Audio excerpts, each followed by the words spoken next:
매일 밤 새벽 1시 친정 엄마 방에서 남편은 땀범벅이 되어 나왔습니다.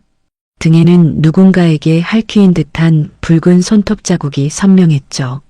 설마 하는 마음에 몰래 CCTV를 설치했고 그 안에서 벌어진 충격적인 광경을 본 순간 저는 그 자리에 주저앉아 입을 틀어막고 말았습니다. 구독 버튼을 눌러주세요. 금빛 행운을 드릴게요. 사연 시작합니다. 새벽 1시였습니다. 마른 목을 축이려 거실로 나왔던 저는 정수기 앞에서 물을 따르다 말고 그 자리에 석상처럼 굳어버리고 말았습니다. 분명 온 식구가 잠들었을 그 야심한 시각에 굳게 닫혀 있어야 할 친정 엄마의 방문이 소리 없이 사르르 열렸기 때문입니다. 이 시간에 누가?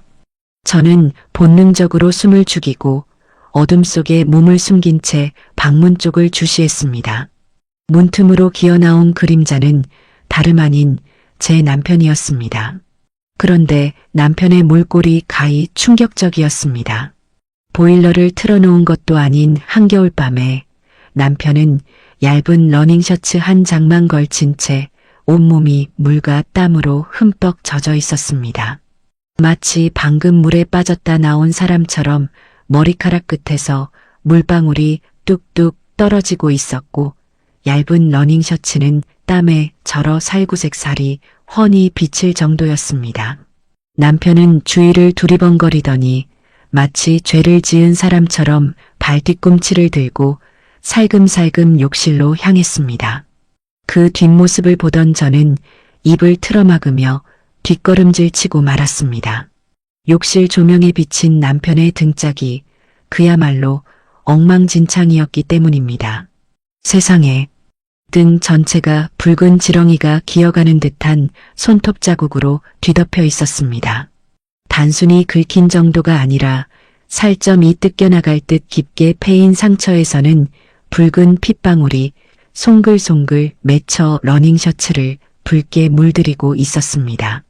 누가 봐도 그것은 격렬한 몸싸움의 흔적이었고 필사적으로 저항하는 누군가를 힘으로 제압하려다 생긴 폭력의 증거였습니다.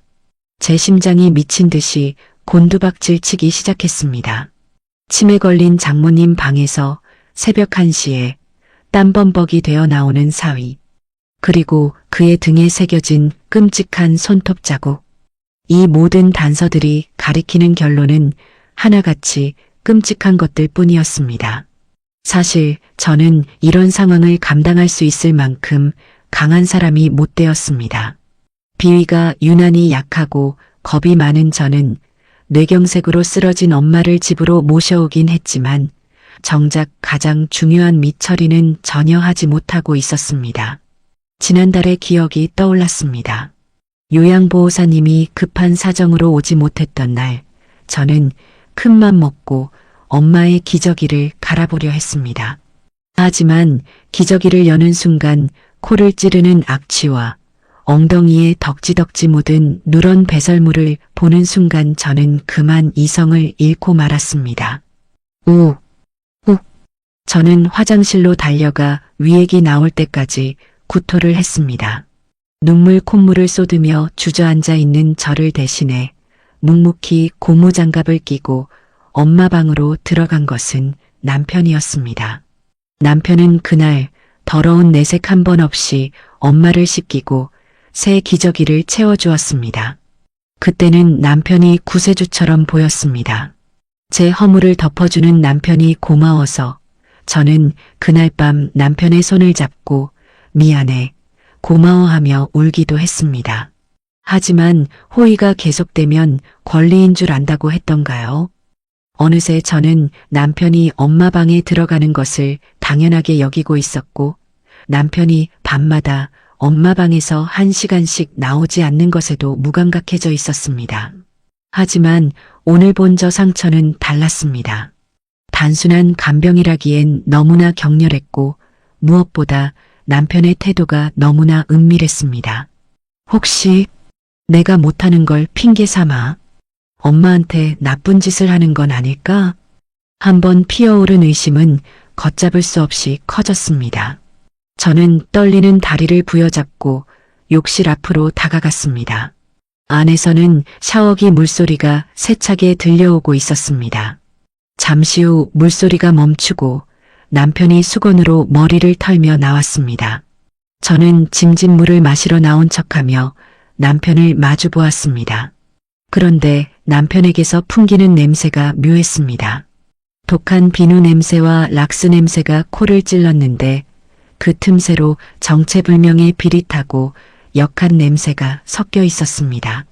마치 썩은 고기를 락스로 씻어낸 듯한 기분 나쁜 냄새였습니다. 여보, 당신 등. 그게 다 뭐야? 제가 떨리는 손가락으로 남편의 등을 가리키자 남편은 화들짝 놀라며 급하게 티셔츠를 꿰어 입었습니다. 아, 이거 별거 아니다. 그냥 엄마가 잠투정이 심하시네. 남편은 제 눈을 똑바로 쳐다보지 못했습니다. 시선을 허공에 둔 채 셔츠 자락을 만지작거리는 손끝이 미세하게 떨리고 있었습니다. 잠투정? 엄마가 손톱으로 이렇게 핥힐 정도로 당신 도대체 안에서 뭐 했는데? 그냥 기저귀 갈아들였다. 묻지 마라. 피곤하다. 남편은 신경질적으로 대답하고는 도망치듯 안방으로 들어가 버렸습니다. 묻지 마라. 그 말이 더 수상했습니다. 떳떳하다면 왜 화를 내는 걸까요? 남편이 들어가자마자 저는 욕실로 뛰어들었습니다. 습기가 가득 찬 욕실에는 아직 남편의 온기가 남아 있었습니다. 저는 미친 사람처럼 욕실 쓰레기통을 뒤지기 시작했습니다.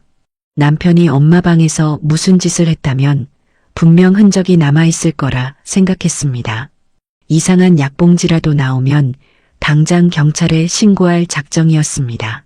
쓰레기통 깊숙한 곳에서 젖은 휴지 뭉치가 발견되었습니다. 저는 덜덜 떨리는 손으로 휴지를 펼쳐보았습니다. 그것은 붉은 피와 정체를 알 수 없는 누런 고름 같은 것이 묻어있는 거즈였습니다. 아, 다리에 힘이 풀려 주저앉고 말았습니다. 피가 묻은 거즈. 이것은 명백한 상해의 증거였습니다. 남편이 엄마를 때린 걸까요? 아니면 엄마가 저항하다가 다친 걸까요? 상상은 점점 최악으로 치달았습니다. 저는 비틀거리며 엄마 방 앞으로 갔습니다. 떨리는 손으로 문고리를 돌려보았지만 문은 굳게 닫혀 있었습니다. 방 안에서는 엄마의 끙끙 앓는 소리만 희미하게 새어나왔습니다. 그리고 문틈으로 코를 들이밀자 역겨울 정도로 진한 인공적인 꽃향기가 뿜어져 나왔습니다. 방향제였습니다. 그것도 한 통을 다 쏟아부은 듯 머리가 아플 정도로 독한 라벤더 향기였습니다. 이 새벽에 피 냄새와 땀 냄새를 감추기 위해 방향제를 뿌려야만 했던 이유가 무엇일까요? 저는 속이 메스꺼워 입을 틀어막고 거실로 나왔습니다. 그날 밤 저는 한숨도 잘 수 없었습니다. 소파에 웅크리고 앉아 시계를 보니 새벽 2시가 지나고 있었습니다. 어둠 속에 홀로 앉아 있으니 별의별 생각이 다 들었습니다. 남편은 사업 실패 후 우리 집에 얹혀 살다시피 했습니다. 혹시 그동안 쌓인 자격지심을 말 못하고 저항 못하는 엄마에게 화풀이하고 있었던 건 아닐까요? 아니면 제가 늙어 여자로서 매력이 떨어지자 엄마를 상대로 삐뚤어진 성욕을 해소하고 있는 걸까요? 생각이 꼬리에 꼬리를 물어 제 머릿속에서 남편은 이미 희대의 페르나가 되어 있었습니다. 그때였습니다. 새벽 3시의 정적을 깨고 베란다 쪽에서 기계 돌아가는 소리가 들려왔습니다. 세탁기 소리였습니다. 이 야심한 시각에 누가 세탁기를 돌린단 말입니까? 저는 홀린 듯이 베란다로 나갔습니다. 어둠 속에서 남편이 쭈그리고 앉아 빙글빙글 돌아가는 세탁기를 멍하니 바라보고 있었습니다. 그 뒷모습이 너무나 기괴하고 낯설어 보였습니다. 당신, 지금 뭐해? 제 목소리에 남편은 소스라치게 놀라며 벌떡 일어났습니다. 아, 깼나? 아니, 옷에 뭐가 좀 묻어서 냄새날까봐 내놓는 김에 돌린다. 남편은 횡설수설하며 제 앞을 가로막았습니다. 마치 세탁기 안을 보여주지 않으려는 사람처럼 말입니다. 하지만 저는 보았습니다. 세탁기 유리창 너머로 붉은 물이 배어 나오는 듯한 남편의 러닝셔츠와 수건들이 맹렬하게 돌아가고 있는 것을요. 제 머릿속에서는 혈흔, 증거인멸 같은 단어들이 경보음처럼 울려 퍼졌습니다. 다음 날 아침 식탁은 지옥과도 같았습니다. 남편은 아무 일도 없었다는 듯 국을 떠먹고 있었지만 저는 숟가락을 들 수조차 없었습니다. 제 시선은 오직 남편의 손에 고정되어 있었습니다. 밤새 독한 락스를 맨손으로 만진 탓인지 남편의 손은 거북이 등껍질처럼 쩍쩍 갈라져 하얗게 터져 있었습니다. 손톱 밑은 멍이 든 것처럼 검게 죽어 있었고 지문이 다 닳아버린 듯 반질거리는 손가락 마디마디가 붉게 부어올라 있었습니다. 그 험한 손이 밥상 위를 오갈 때마다 저는 밥알이 모래알처럼 느껴졌습니다. 저 손으로 밤새 피 묻은 옷을 빨고 방향제를 뿌렸겠지. 저는 화장대 서랍을 열어 딸아이가 프랑스 출장 선물로 사다 준 최고급 핸드크림을 꺼냈습니다. 뚜껑을 열자 고급스러운 장미 향기가 퍼져나왔습니다. 저는 보란듯이 제 고운 손에 크림을 듬뿍 발랐습니다. 촉촉하고 향기로운 크림이 제 손등을 감싸자 남편의 거친 손과 대비되어 묘한 우월감과 죄책감이 동시에 밀려왔습니다. 저는 이 향기로 남편에게서 나는 비릿한 냄새를 그리고 이 집안을 덮고 있는 의심의 냄새를 덮어버리고 싶었습니다. 여보, 밥 안 먹나? 국 식는다. 남편이 걱정스런 눈빛으로 저를 불렀지만 저는 대꾸도 하지 않고 고개를 돌려버렸습니다. 제 차가운 반응에 남편은 한숨을 푹 내쉬더니 숟가락을 내려놓고 주머니에서 주섬주섬 무언가를 꺼냈습니다. 또다시 방향제였습니다. 남편은 밥을 먹다 말고 엄마 방으로 향했습니다. 엄마 방 문이 닫히고 잠금장치가 돌아가는 철컥 소리가 적막한 집안에 울려 퍼졌습니다. 그 소리는 마치 제 인내심이 끊어지는 소리와도 같았습니다. 더 이상은 모른 척할 수 없었습니다. 그 새벽 맹렬하게 돌아가던 세탁기 소리와 쓰레기통에서 발견된 피 묻은 거즈가 저에게 소리치고 있었기 때문입니다. 확인해. 더 늦기 전에 그 방문을 열어. 저는 결심했습니다. 오늘 밤 이 끔찍한 연극의 막을 내리겠다고 말입니다. 그날 오후였습니다.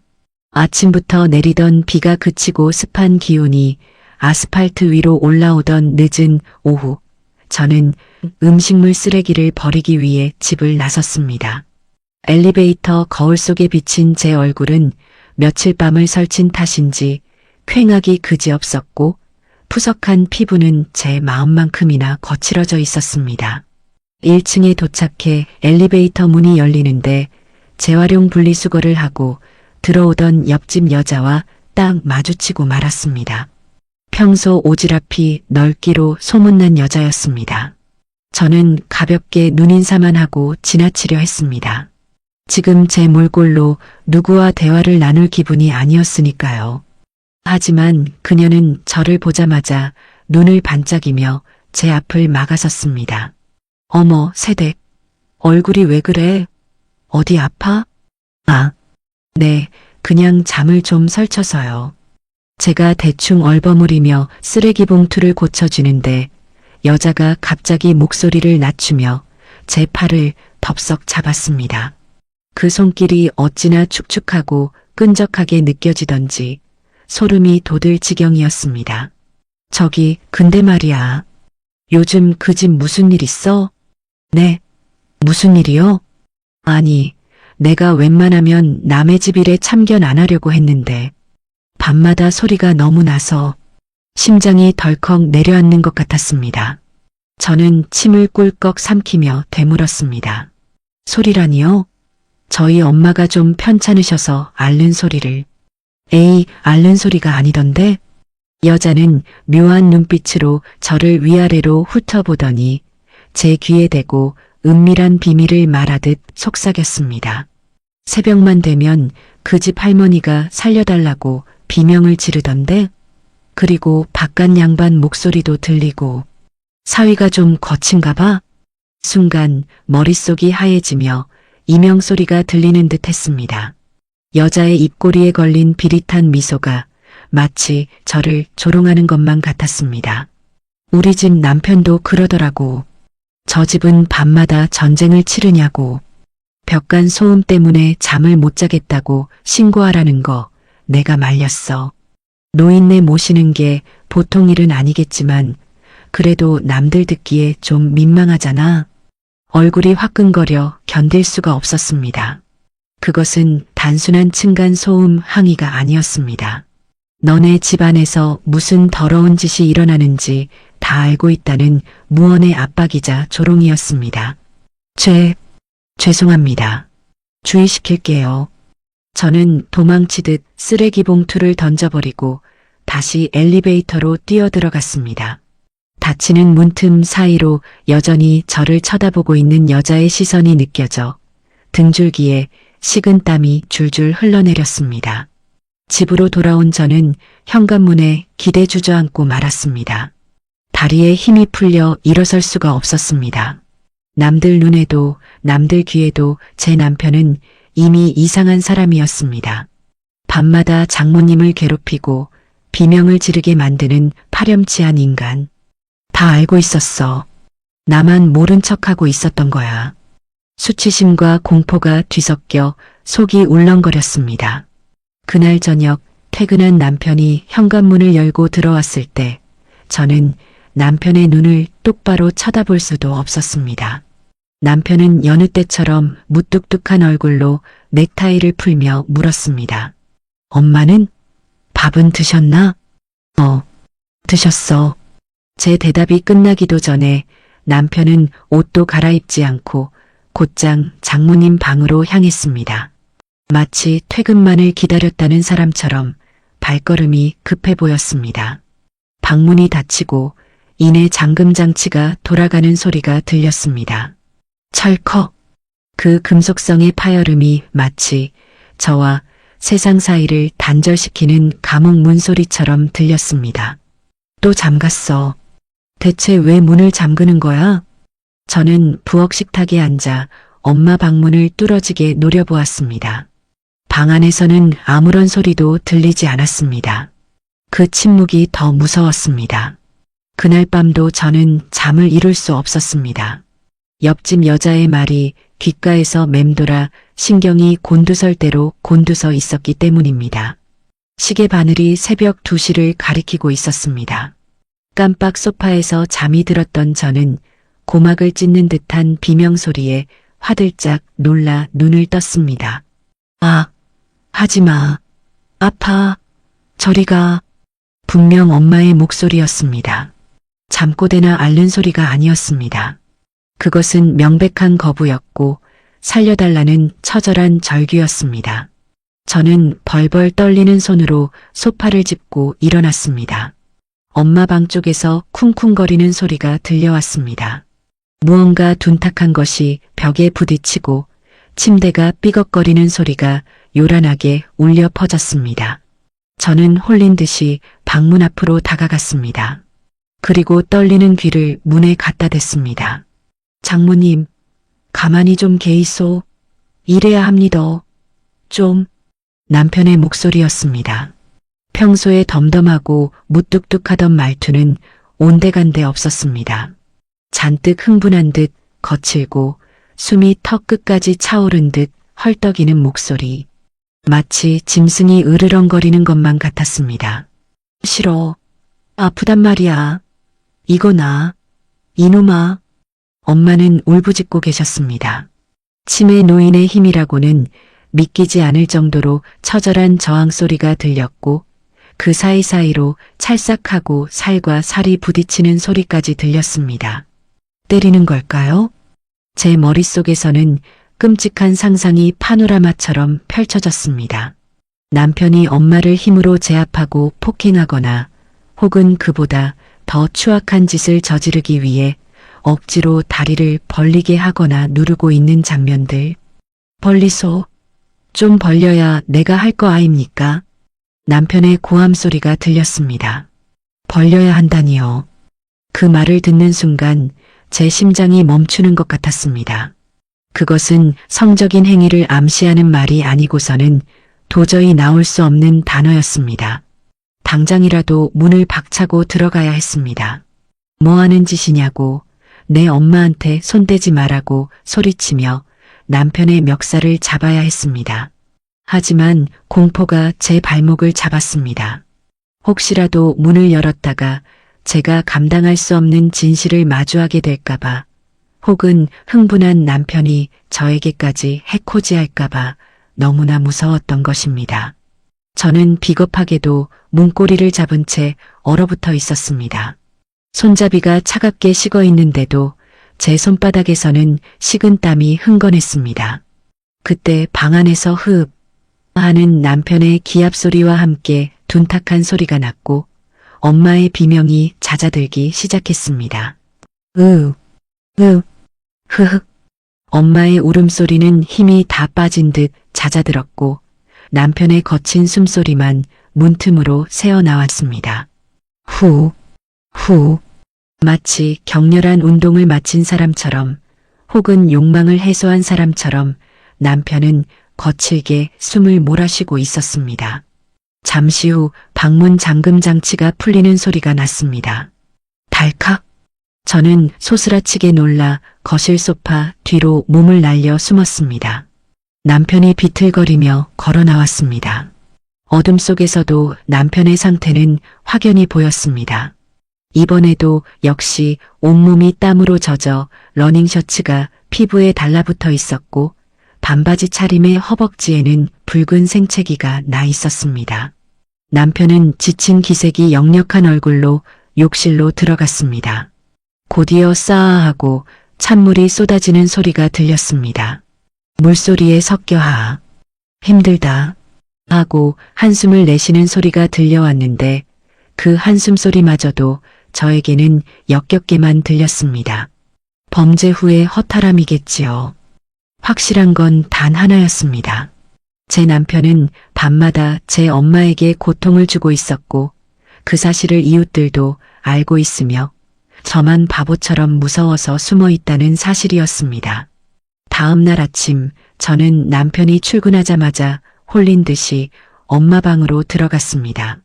방 안에는 여전히 독한 방향제 냄새가 진동하고 있었습니다. 엄마는 퀭한 눈으로 천장만 바라보고 계셨습니다. 이불은 헝클어져 있었고 침대 시트 한 구석에는 무언가에 쓸린 듯한 자국이 남아 있었습니다. 저는 떨리는 손으로 엄마의 손을 잡았습니다. 엄마의 손목에는 누군가가 강하게 쥐었던 듯한 붉은 멍 자국이 선명했습니다. 엄마, 목이 메어 말이 잘 나오지 않았습니다. 엄마, 어젯밤에 김서방이 엄마 때렸어? 엄마 아프게 했어? 제가 울먹이며 묻자 엄마가 고개를 천천히 돌려 저를 바라보았습니다. 초점 없던 엄마의 눈동자가 잠시 흔들리더니 순간적으로 정신이 돌아온 듯 제 손을 꽉 잡았습니다. 그리고 어린아이처럼 입술을 달싹이며 칭얼거렸습니다. 남자가 밤마다 와서 나를 아프게 해. 심장이 바닥으로 곤두박질 쳤습니다. 뭐라고? 엄마 다시 말해봐. 남자가 어떻게 한다고? 내 다리를 억지로 벌리고 아픈데 자꾸 만져. 엄마는 공포에 질린 눈으로 이불을 끌어당겨 자신의 몸을 가렸습니다. 그 모습은 영락없이 몹쓸 짓을 당한 피해자의 모습이었습니다. 엄마의 그 한마디는 제 의심의 쐐기를 박는 결정적인 증언이었습니다. 저는 엄마를 끌어안고 미안해, 내가 미안해, 내가 죽이려니야 하며 오열했습니다. 제 남편은 짐승이었습니다. 은혜를 원수로 갚아도 유분수지, 어떻게 치매 걸린 장모를 상대로 그런 짓을 할 수 있단 말입니까? 더 이상은 망설일 시간이 없었습니다. 경찰에 신고를 하든 이혼을 하든 남편이 꼼짝 못할 확실한 물증이 있어야만 이 지옥을 끝낼 수 있을 테니까요. 증거가 필요해. 저는 눈물을 닦으며 일어섰습니다. 남편이 밤마다 무언가를 들고 들어가는 걸 봤으니 분명 이 방 안에 범죄의 도구들을 숨겨두었을 게 뻔했습니다. 저는 미친 사람처럼 엄마의 침대 밑을 뒤지기 시작했습니다. 어둠 속에 숨겨진 진실을 찾기 위해서였습니다. 남편이 출근하는 현관문 소리가 들리자마자 저는 튕겨나가듯 자리에서 일어났습니다. 평소 같으면 베란다 창문을 열고 남편이 주차장으로 걸어가는 뒷모습을 배웅했겠지만 오늘은 그럴 여유조차 없었습니다. 제 시선은 오직 굳게 닫힌 친정 엄마의 방문에 꽂혀 있었습니다. 찾아야 해. 그 인간이 숨겨놓은 더러운 증거들을. 저는 비장한 각오로 방문을 열었습니다. 방 안에는 여전히 어젯밤 남편이 뿌려댄 라벤더 방향제 냄새가 독하게 고여 있어 숨을 들이쉴 때마다 머리가 지끈거렸습니다. 엄마는 아침 식사 후 다시 잠들어 계셨습니다.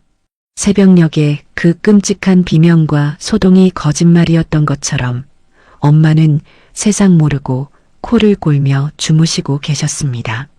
그 평온한 얼굴을 보니 가슴이 미어지는 것 같았습니다. 엄마, 내가 미안해. 내 집에서 이런 꼴을 당하게 해서. 저는 눈물을 훔치며 본격적으로 방을 뒤지기 시작했습니다. 남편이 엄마 방에 들어갈 때 빈손으로 들어가는 걸 본 적이 없었습니다. 주머니가 불룩하거나 등 뒤로 무언가를 감추고 들어가는 모습이 여러 번 제 눈에 밟혔었으니까요. 옷장 서랍, 화장대 및 침대 매트리스 사이.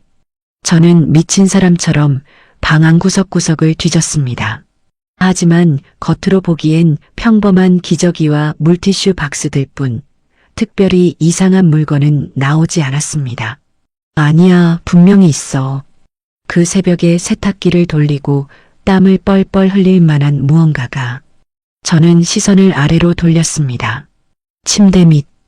허리를 숙여 어둠 속을 들여다보니 침대 가장 안쪽 구석에 낡은 종이 상자 하나가 깊숙이 밀어 넣어져 있는 것이 보였습니다. 손을 뻗었지만 닿지 않았습니다. 저는 대걸레 자루를 가져와 낑낑대며 그 상자를 꺼냈습니다. 먼지가 수북하게 쌓인 상자였습니다. 심장이 쿵쿵거려 귀가 먹먹해질 지경이었습니다. 판도라의 상자를 여는 심정으로 저는 떨리는 손으로 상자 뚜껑을 열었습니다. 상자 안의 내용물을 확인한 순간 저는 저도 모르게 외마디 비명을 지르며 주저앉고 말았습니다. 제 예상이 맞았습니다. 아니, 제 상상보다 훨씬 더 끔찍하고 노골적인 물건들이 그 안에 들어 있었습니다.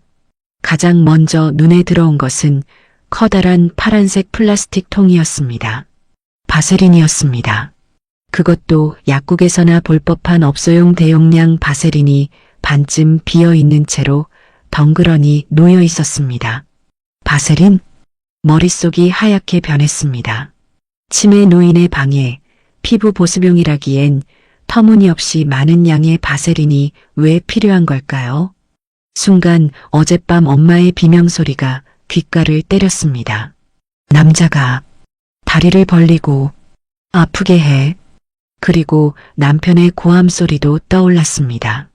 벌리소. 좀 벌려야 합니다. 퍼즐이 맞춰지는 것 같았습니다. 억지로 다리를 벌리게 하고 뻑뻑하고 메마른 노인의 몸에 억지로 무언가를 삽입하기 위해 이 미끌거리는 기름 덩어리가 필요했던 것이 분명했습니다. 역겨움이 식도까지 치밀어 올랐습니다. 저는 헛구역질을 참으며 상자 안에 다른 물건들을 집어들었습니다. 바세린 옆에는 정체를 알 수 없는 라벨이 뜯겨나간 튜브형 연고들이 굴러다니고 있었고 그 옆에는 굵직한 끈이 다리를 틀고 있었습니다. 끈? 그것은 보드라운 천 재질로 된 끈이었지만 사람의 손목이나 발목을 묶기에 딱 좋은 길이었습니다. 엄마의 손목에 나 있던 붉은 멍자국. 그것은 남편이 손으로 잡은 게 아니라 이 끈으로 엄마를 침대 헤드에 묶어놓고 짐승 같은 짓을 할 때 생긴 흔적이었던 겁니다. 으악! 저는 상자를 바닥에 내동댕이 치고 머리를 감싸쥐었습니다. 상상만으로도 끔찍해서 견딜 수가 없었습니다. 제 남편은 사람이 아니었습니다. 저항조차 못하는 장모를 끈으로 묶고 바세린을 발라가며 자신의 더러운 욕망을 채우는 악마였습니다. 온몸이 사시나무 떨리듯 떨렸습니다. 당장이라도 이 물건들을 들고 경찰서로 달려가고 싶었습니다. 하지만 문득 옆집 여자의 비웃는 듯한 얼굴이 떠올랐습니다. 증거 있어?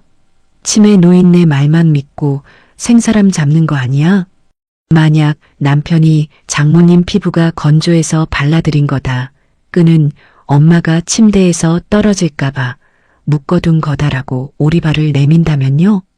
이 정도 정황 증거로는 그 능구렁이 같은 인간을 법적으로 처벌할 수 없을지도 모릅니다.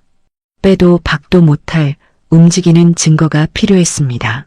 그가 바지를 벗고 엄마의 몸에 손을 대는 그 결정적인 순간을 포착해야만 했습니다. 저는 이를 악물고 일어섰습니다. 눈물을 닦아내고 핸드폰을 들어 퀵서비스를 불렀습니다. 전자상가에 있는 지인에게 부탁해 가장 성능 좋고 눈에 띄지 않는 초소형 카메라를 당장 보내달라고 했습니다. 1시간 뒤 오토바이 퀵서비스 기사가 작은 상자 하나를 건네주었습니다. 상자 안에는 탁상시계 모양으로 위장된 최신형 CCTV가 들어있었습니다. 겉으로 보기엔 평범한 디지털 시계였지만 전면부 숫자판 사이에 고화질 카메라 렌즈가 교묘하게 숨겨져 있는 물건이었습니다. 저는 엄마 방으로 들어갔습니다. 남편의 행위를 가장 잘 포착할 수 있는 위치를 찾아야 했습니다. 엄마 침대 바로 맞은편 서랍장 위가 제격이었습니다. 저는 기존에 있던 탁상 시계를 치워버리고 새로 산 카메라 시계를 그 자리에 올려두었습니다. 전원을 켜고 제 스마트폰과 연동을 시켰습니다. 핸드폰 화면에 엄마의 침대가 선명하게 잡혔습니다. 화각은 완벽했습니다. 침대 머리맡부터 발치까지 방 안에서 일어나는 모든 일이 개미 한 마리 놓치지 않고 다 보였습니다. 기다려. 너 그 추악한 가면 오늘 밤에 내가 갈기갈기 찢어줄 테니까. 저는 바세린과 끈이 든 상자를 다시 침대 밑 원래 있던 자리에 밀어 넣었습니다. 아무 일도 없었던 것처럼, 아무것도 모르는 것처럼. 남편을 안심시키고 가장 방심했을 때 덜미를 잡기 위해서였습니다. 저녁 7시 현관 도어록이 열리는 소리가 들리자 제 심장이 쿵 하고 내려앉았습니다. 다녀왔습니다. 남편이 들어왔습니다. 아무렇지 않은 얼굴, 덤덤한 표정. 어제 새벽 엄마를 그토록 괴롭히고 바세린을 사용해 짐승 같은 짓을 저지른 사람이라고는 믿기지 않을 만큼 평온한 얼굴이었습니다. 그 이중적인 모습에 소름이 돋았습니다. 여보, 오늘 국 뭐야? 맛있는 냄새 나네. 남편이 식탁에 앉으며 웃었습니다. 저는 끓고 있는 김치찌개 냄비째 들어 남편의 얼굴에 부어버리고 싶은 충동을 억누르며 국그릇을 식탁에 쾅 하고 내려놓았습니다. 국물이 튀어 식탁볼을 적셨지만 남편은 아이고 조심하지 하며 태연하게 휴지로 닦아낼 뿐이었습니다. 남편은 밥 한 공기를 뚝딱 비우고는 물을 마시며 제 눈치를 살폈습니다. 당신 오늘 기분 안 좋나? 와 말이 없노. 피곤해서 그래요. 밥 다 먹었으면 들어가 쉬어. 제가 차갑게 쏘아붙이자 남편은 머쓱한 듯 뒷머리를 극적였습니다. 그리고는 익숙한 패턴대로 주머니에서 주섬주섬 방향제를 꺼내 들었습니다. 그럼 장모님 좀 보고 올게. 기저귀 갈 시간 됐다. 기저귀? 웃기지 마. 너 욕망을 배설할 시간이겠지. 저는 속으로 코웃음을 쳤습니다. 남편이 자리에서 일어났습니다. 그의 투박한 손에는 오늘도 어김없이 독한 방향제가 들려 있었고 뒷주머니는 무언가로 불룩했습니다. 아마도 갈라진 손에 발을 연고거나 또 다른 범죄 도구겠지요. 남편이 엄마 방 문을 열고 들어갔습니다. 그리고 이내 철컥 잠금 장치가 돌아가는 소리가 들렸습니다. 평소라면 그 소리에 가슴이 철렁했겠지만 오늘은 달랐습니다. 이제 저 방 안은 밀실이 아니었습니다. 제 손에 들린 스마트폰을 통해 모든 것이 낱낱이 생중계되는 공개 처형장이었습니다. 저는 떨리는 손으로 스마트폰 앱을 켰습니다. 검은 로딩 화면이 잠시 뜨더니 이내 엄마 방의 풍경이 화면 가득 나타났습니다. 화면 속에서 남편은 방문을 잠그고 엄마 침대로 다가가고 있었습니다. 남편이 입고 있던 티셔츠를 훌러덩 벗어던졌습니다. 어둠 속에서도 선명하게 보이는 등 뒤에 붉은 손톱 자국들. 그리고 남편은 바지 버클에 손을 가져다 댔습니다. 후. 남편이 깊은 한숨을 내쉬며 바지를 내리기 시작했습니다. 저는 입술을 피가 나도록 깨물며 화면을 노려보았습니다. 비명조차 나오지 않는 긴장감이 저를 짓눌렀습니다. 드디어 올 것이 왔습니다. 저는 두 눈을 부릅뜨고 제 인생에서 가장 끔찍하고 충격적인 진실을 마주할 준비를 마쳤습니다. 똑똑히 봐줄게. 너가 인간인지 짐승인지.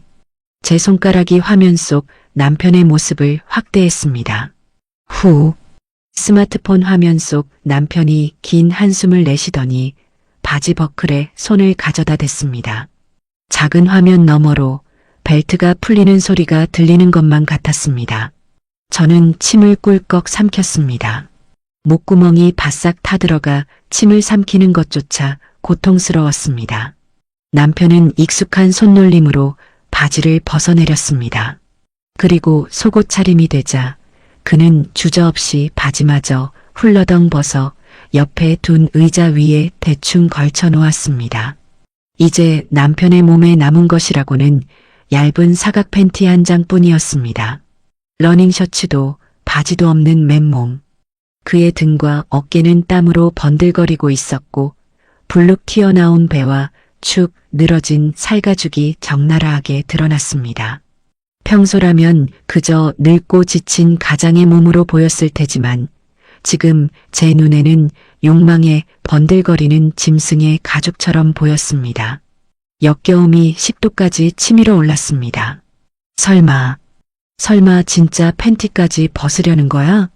제 손가락이 하얗게 질리도록 스마트폰을 꽉 쥐었습니다. 다행히, 아니 불행히도 남편은 팬티는 벗지 않았습니다. 대신 그는 침대 옆 협탁으로 다가가더니 아까 제가 봤던 그 문제의 상자를 꺼냈습니다. 침대 밑에서 나온 먼지 쌓인 상자. 남편은 그 안에서 대용량 바세린 통을 꺼내 뚜껑을 열었습니다. 그의 거칠고 투박한 손가락이 바세린 통 안으로 쑥 들어갔습니다. 남편은 손가락 3개를 이용해 바세린을 한 움큼 듬뿍 퍼냈습니다. 누런 조명 아래서 그의 손가락 끝에 묻은 투명하고 끈적한 기름 덩어리가 번들거렸습니다. 그 양이 너무나 많았습니다. 단순히 건조한 피부에 바르기 위한 양이 아니었습니다. 저 많은 기름이 어디에 쓰일지 상상하는 것만으로도 저는 정신이 혼미해질 지경이었습니다. 남편은 바세린이 묻은 손을 허공에 든 채 천천히 엄마가 누워있는 침대 쪽으로 몸을 돌렸습니다. 그의 표정은 비장해 보이기까지 했습니다. 마치 중요한 수술을 앞둔 의사처럼 혹은 먹잇감을 앞에 둔 포식자처럼 눈빛이 형형하게 빛나고 있었습니다. 엄마는 아직 잠들어 계신 듯 미동도 하지 않았습니다. 남편이 침대맡에 걸터 앉았습니다. 침대 매트리스가 남편의 무게 때문에 푹 꺼지는 모습이 화면에 잡혔습니다. 그 진동 때문이었을까요? 엄마가 뒤척이며 눈을 떴습니다. 누구? 화면 속 엄마의 입술이 움직이는 게 보였습니다. 비록 소리는 들리지 않았지만 엄마의 표정은 순식간에 공포로 물들었습니다. 자신의 침대에 덩치 큰 사내가, 그것도 발라의 모습으로 앉아 있는 것을 본 치매 노인의 공포는 어땠을까요? 엄마가 본능적으로 이불을 끌어당기며 몸을 뒤로 뺐습니다. 오지마. 저리 가. 엄마의 입모양은 분명 그렇게 말하고 있었습니다. 하지만 남편은 아랑곳하지 않았습니다. 그는 엄마가 덮고 있던 이불을 확 걷어버렸습니다. 엄마의 앙상한 다리와 기저귀 찬 하반신이 적나라하게 드러났습니다. 엄마는 기겁을 하며 발버둥 쳤습니다. 앙상한 두 다리를 허공에 휘저으며 남편을 밀어내려 안간힘을 썼습니다. 하지만 65의 건장한 남자를 88배 노인이 당해낼 리 만무했습니다. 남편은 엄마의 두 발목을 한 손으로 거칠게 낚아챘습니다. 그리고 아까 상자에서 꺼낸 끈을 집어들었습니다. 안 돼. 묶지 마. 제발. 저는 마음속으로 비명을 질렀습니다. 화면 속 남편은 발버둥 치는 엄마의 발목을 끈으로 묶어 침대 난간에 고정하려 하고 있었습니다. 이것은 명백한 결박이었습니다. 피해자가 도망치지 못하도록, 반항하지 못하도록 사지를 묶어놓고 유린하려는 파렴치한 범죄의 현장이었습니다. 엄마의 얼굴이 고통과 공포로 일그러졌습니다. 엄마는 자유로운 두 손으로 남편의 등과 어깨를 마구 핥히기 시작했습니다. 어젯밤 제가 봤던 남편 등짝에 난 붉은 손톱 자국이 어떻게 생겨난 것인지 생생하게 증명되는 순간이었습니다. 남편은 따가울 법도 한데 미동도 하지 않았습니다. 오히려 엄마의 저항이 귀찮다는 듯 한쪽 팔로 엄마의 상체를 짓누르며 귓가에 대고 무어라고 속삭였습니다. 가만히 좀 계이소. 좀. 남편의 입이 크게 벌어지며 고함을 치는 듯한 모습이 보였습니다. 엄마는 그 위압감에 눌려 흐느끼기 시작했습니다. 몸을 바들바들 떨며 눈물을 흘리는 엄마의 모습이 고화질 카메라에 너무나 선명하게 잡혔습니다. 저는 거실 바닥에 주저앉아 입을 틀어막았습니다. 당장이라도 안방 문을 부수고 들어가 남편의 머리채를 잡고 싶었습니다. 경찰에 신고 버튼을 누르고 싶었습니다. 하지만 손가락 하나 까딱할 수 없었습니다. 너무나 큰 공포와 충격이 제 온몸을 마비시켜버렸기 때문입니다. 그저 멍하니 눈도 깜빡이지 못한 채 그 지옥 같은 화면을 지켜볼 수밖에 없었습니다. 발목을 결박한 남편이 드디어 본색을 드러내기 시작했습니다. 그는 엄마의 기저귀 테이프를 뜯어냈습니다. 지익. 기저귀가 벗겨지고 엄마의 하반신이 완전히 무방비 상태가 되었습니다. 남편은 바세린이 듬뿍 묻은 손을 다시 들어 올렸습니다.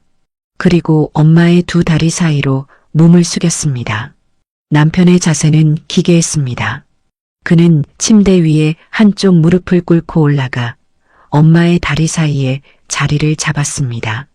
그리고 상체를 깊숙이 숙여 자신의 얼굴과 손을 엄마의 은밀한 부위 쪽으로 가져갔습니다. 누가 봐도 그것은 성적인 행위의 직전 단계였습니다. 엄마는 고개를 도리질치며 비명을 지르는 듯 입을 크게 벌렸습니다. 아! 거실에 있는 제 귀에 환청처럼 엄마의 비명 소리가 들려왔습니다. 남편의 어깨가 들썩였습니다. 그는 엄마의 허벅지를 양손으로 꽉 잡고 억지로 다리를 더 넓게 벌렸습니다. 엄마의 앙상한 다리가 찢어질 듯 벌어졌습니다. 남편의 번들거리는 땀방울이 엄마의 허벅지 위로 뚝뚝 떨어지는 것이 보였습니다. 이제 끝이었습니다.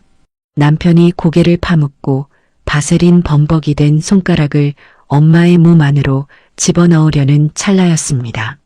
저는 더 이상 볼 수가 없어서 눈을 질끈 감아버렸습니다. 속이 뒤집힐 것 같았습니다. 제 남편이, 내 아이들의 아빠가 20년을 함께 산 그 사람이 제 엄마를 강간하고 있었습니다. 이것은 현실이 아니기를 빌었습니다. 악몽이기를 간절히 빌었습니다. 하지만 스마트폰 화면에서 뿜어져 나오는 차가운 불빛은 이것이 지독한 현실임을 알리고 있었습니다. 화면 속 엄마가 고통에 몸을 비틀었습니다. 저는 다시 눈을 떴습니다. 증거를 남겨야 했으니까요. 그런데 그때였습니다. 화면 속 남편의 행동이 무언가 이상했습니다. 욕망에 눈이 멀어 짐승처럼 달려들 줄 알았던 남편이 갑자기 동작을 멈추고 심각한 표정으로 무언가를 들여다보고 있었기 때문입니다. 남편은 엄마의 엉덩이 쪽, 정확히는 꼬리뼈 부근에 얼굴을 거의 밀착하다시피 대고 있었습니다. 그리고는 미간을 찌푸리며 혀를 쯧쯧 찼습니다. 그의 손에는 아까 챙겨둔 거즈와 정체불명의 연고 튜브가 들려 있었습니다. 뭐지? 성행위를 하려는 사람이 왜 저런 표정으로 저런 물건을 들고 있는 걸까요? 남편은 엄마의 엉덩이 살을 조심스럽게 벌렸습니다. 그리고 바세린이 묻은 손가락으로 엄마의 항문이 아닌 그 위쪽 꼬리뼈 부근의 살을 문지르기 시작했습니다. 엄마가 자지러지게 비명을 질렀습니다. 그것은 수치심의 비명이 아니었습니다. 살이 찢어지는 듯한 고통의 비명이었습니다. 남편의 손이 움직일 때마다 검붉은 액체가 거즈에 묻어나왔습니다. 피였습니다. 그리고 누런 고름이었습니다. 순간 제 뇌리에 번개 같은 깨달음이 스쳐 지나갔습니다. 어제 새벽 세탁기 안에서 돌아가던 붉은 얼룩, 쓰레기통에서 발견된 피 묻은 거즈, 그리고 지금 엄마의 꼬리뼈에서 흘러나오는 피고름. 이 모든 것이 가리키는 단 하나의 진실. 남편은 지금 엄마를 범하고 있는 게 아니었습니다. 남편은 치료를 하고 있었습니다. 저는 스마트폰 화면에 코를 박을 듯이 가까이 대고 떨리는 손가락으로 화면을 최대한 확대했습니다. 화질이 깨져서 흐릿했지만 남편이 그토록 심각하게 들여다보고 있는 엄마의 꼬리뼈 부근은 분명 정상이 아니었습니다. 그곳에는 어른 주먹만 한 크기의 검붉은 구멍이 뚫려 있었습니다. 마치 벌레가 파먹은 사과처럼 살점이 움푹 패여 있었고 그 주변은 검게 괴사하여 끔찍한 색깔을 띠고 있었습니다. 욕창이었습니다. 그것도 겉피부만 살짝 벗겨진 초기 단계가 아니라 속살이 드러나고 고름이 차오르는 심각한 단계의 욕창이 엄마의 엉덩이를 갉아먹고 있었던 것입니다. 제 입에서 탄식인지 비명인지 모를 소리가 터져나왔습니다. 남편은 능숙하면서도 재빠른 손놀림으로 치료를 시작했습니다. 그는 아까 준비해둔 거즈에 소독약을 듬뿍 적셨습니다. 그리고 엄마의 다리 사이에 자리를 잡고 앉아 한 손으로는 엄마의 허리춤을 단단히 눌러 고정했습니다. 제가 성행위 자세라고 오해했던 그 기괴한 자세는 치료 도중 엄마가 고통을 이기지 못해 몸부림치는 것을 막기 위한 고육지책이었습니다. 장모님, 많이 아픕니다. 꽉 참으소. 이거 안 파내면 뼈까지 썩어해. 화면 너머로 남편의 비장한 목소리가 들려왔습니다. 남편은 소독약이 적셔진 거즈를 핀셋으로 집어 썩어 문드러진 엄마의 살점 안으로 깊숙이 밀어 넣었습니다. 죽여줘. 사람 살려. 엄마가 자지러지는 비명을 질렀습니다. 그 소리는 스피커를 찢을 듯 날카로웠고 거실에 있는 제 귀를 후벼 파는 것 같았습니다. 소독약이 생살에 닿을 때의 쓰라림은 상상을 초월한다고 들었습니다. 하물며 썩은 살을 도려내고 고름을 짜내는 고통은 오죽할까요? 엄마는 본능적으로 팔을 휘저었습니다. 침대 난간에 묶인 발목은 덜컹거렸지만 자유로운 두 손은 남편의 등과 어깨를 미친 듯이 공격하기 시작했습니다. 쫙! 쫙! 엄마의 날카로운 손톱이 남편의 등짝을 사정없이 긁어내렸습니다. 남편의 입에서 짧은 신음이 터져나왔습니다. 하지만 남편은 피하지 않았습니다. 아니, 피할 수가 없었습니다. 자신이 물러서면 엄마의 몸이 뒤틀려 치료 부위가 어긋나거나 더 큰 상처가 생길 수 있었기 때문입니다. 남편은 그 모진 손톱질을 온몸으로 받아내며 묵묵히 썩은 고름을 짜내고 또 짜냈습니다. 어젯밤 제가 목격했던 남편의 등에 새겨진 붉은 손톱 자국들, 그것은 정사를 나누다 생긴 쾌락의 흔적이 아니었습니다. 그것은 살이 썩어가는 장모의 고통을 대신 짊어진 사위의 훈장이자 피눈물 나는 헌신의 지도였습니다. 저는 가슴을 쥐어뜯으며 오열했습니다. 미친년. 내가 미친년이야. 그것도 모르고 저는 남편을 강간범으로 몰았습니다. 엄마의 비명을 교성으로 착각했고 남편의 땀방울을 욕정의 분비물이라 여겼으며 피 묻은 거즈를 폭행의 증거라고 확신했습니다. 제 자신이 너무나 혐오스러워서 혀를 깨물고 죽고 싶은 심정이었습니다. 화면 속 치료는 계속되었습니다.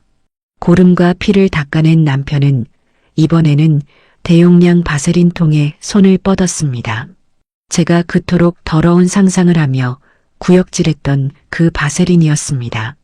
남편은 바세린을 두껍게 퍼서 욕창 주변의 피부에 덕지덕지 발랐습니다. 독한 소독약이나 흘러나온 고름이 주변의 멀쩡한 피부까지 상하게 하는 것을 막기 위한 보호막이었습니다. 그리고 새살이 돋게 하는 연고를 환부 깊숙이 채워넣고 커다란 거즈로 상처를 덮었습니다. 후, 됐다. 다 됐습니다, 장모님. 치료가 끝나자 남편은 그제야 엄마를 누르던 팔을 풀었습니다. 긴장이 풀린 남편이 침대 옆 바닥으로 털썩 주저앉았습니다. 그의 온몸은 땀으로 젖어 물에 빠진 생쥐꼴이었고 등 뒤에서는 엄마에게 핥히어 생긴 새로운 상처들에서 피가 배어 나오고 있었습니다. 남편은 거칠게 숨을 몰아쉬며 고통에 지쳐 흐느끼는 엄마의 머리카락을 쓸어 넘겨주었습니다. 그런데 그때였습니다. 화면을 확대해 보던 저는 또 한 번 숨이 멎는 것 같았습니다. 고개를 숙인 남편의 어깨가 들썩이고 있었습니다. 바닥으로 뚝뚝 물방울이 떨어지고 있었습니다. 땀이 아니었습니다. 남편은 울고 있었습니다.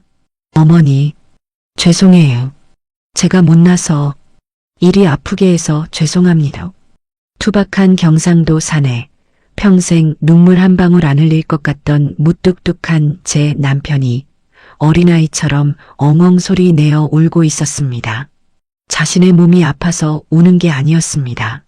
장모에게 몹쓸 짓을 해서 미안하다며 더 잘 모시지 못해 살이 썩게 만들었다며 자책의 눈물을 쏟고 있었던 것입니다. 사실 엄마의 욕창은 남편 탓이 아니었습니다. 하루 종일 누워만 계시는 와상 환자에게 욕창은 피할 수 없는 저승사자와도 같은 병입니다. 제가 비위가 약하다는 핑계로 기저귀를 자주 갈아주지 못했고 냄새난다고 방문을 닫아 걸었던 탓에 섭기가 차서 생긴 병이었습니다. 죄인은 저였습니다. 살을 썩게 만든 것도 저였고 그 썩은 살을 도려내며 피눈물을 흘리게 만든 것도 저였습니다. 그런데 남편은 그 모든 죄를 자신이 뒤집어쓰고 매일 밤 지옥 같은 치료를 홀로 감당해오고 있었던 것입니다. 여보, 제 입에서 짐승 같은 울음소리가 터져나왔습니다.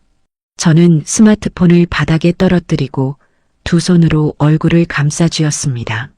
어제 새벽 세탁기가 돌아가는 소리에 제가 했던 생각이 떠올랐습니다. 증거인멸. 네, 그것은 증거인멸이 맞았습니다.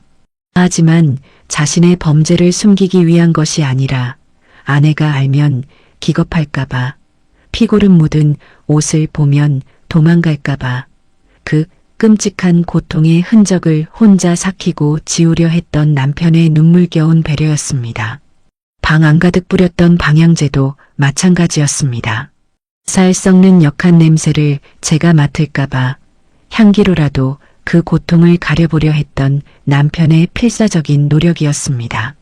저는 그것도 모르고 분위기 잡는다며 더러워했습니다. 제 마음이 썩어 문드러져 있었기에 남편의 헌신마저 오물로 보였던 것입니다. 한참을 울던 남편이 자리에서 일어났습니다. 그는 비틀거리는 몸을 추스르더니 땀과 눈물을 팔뚝으로 쓱 닦아내고는 엄마를 번쩍 안아 올렸습니다.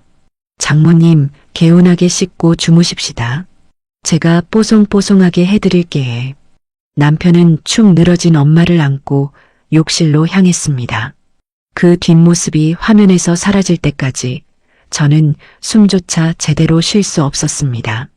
화면은 다시 엄마의 텅 빈 침대만을 비추고 있었지만 제 귓가에는 남편의 울음 섞인 목소리가 환청처럼 맴돌았습니다. 죄송합니다. 제가 못나서. 저는 비틀거리며 일어났습니다. 다리에 힘이 하나도 없었지만 이대로 있을 수는 없었습니다. 남편이 나오기 전에 제가 해야 할 일이 있었습니다. 저는 욕실 쪽을 향해 걸음을 옮겼습니다. 욕실 문틈으로 새어나오는 불빛이 마치 참회하러 들어가는 죄인을 비추는 스포트라이트처럼 느껴졌습니다. 안에서는 샤워기 물소리와 함께 남편이 엄마를 어르고 달래는 다정한 목소리가 들려오고 있었습니다. 옳지, 착하다. 우리 장모님 최고네. 이제 다 끝났어 해. 그 목소리는 세상 그 어떤 성직자의 기도보다 거룩하게 들렸습니다. 저는 문고리를 잡았습니다.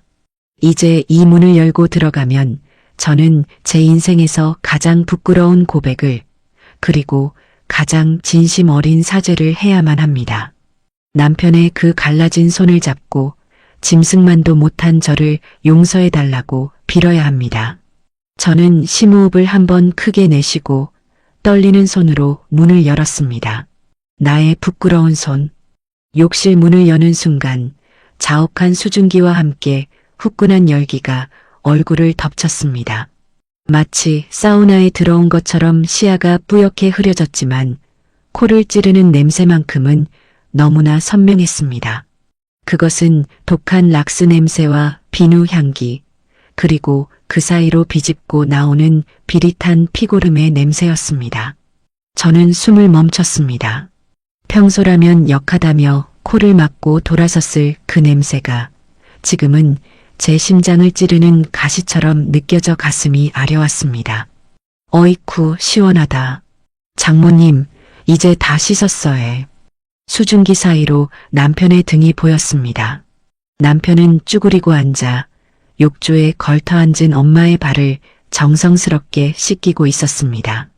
그의 등은 땀과 물로 뒤범벅이 되어 있었고 방금 전 엄마에게 핥히어 생긴 붉은 생채기들이 물에 닿아 쓰라린 듯 붉게 부어올라 있었습니다.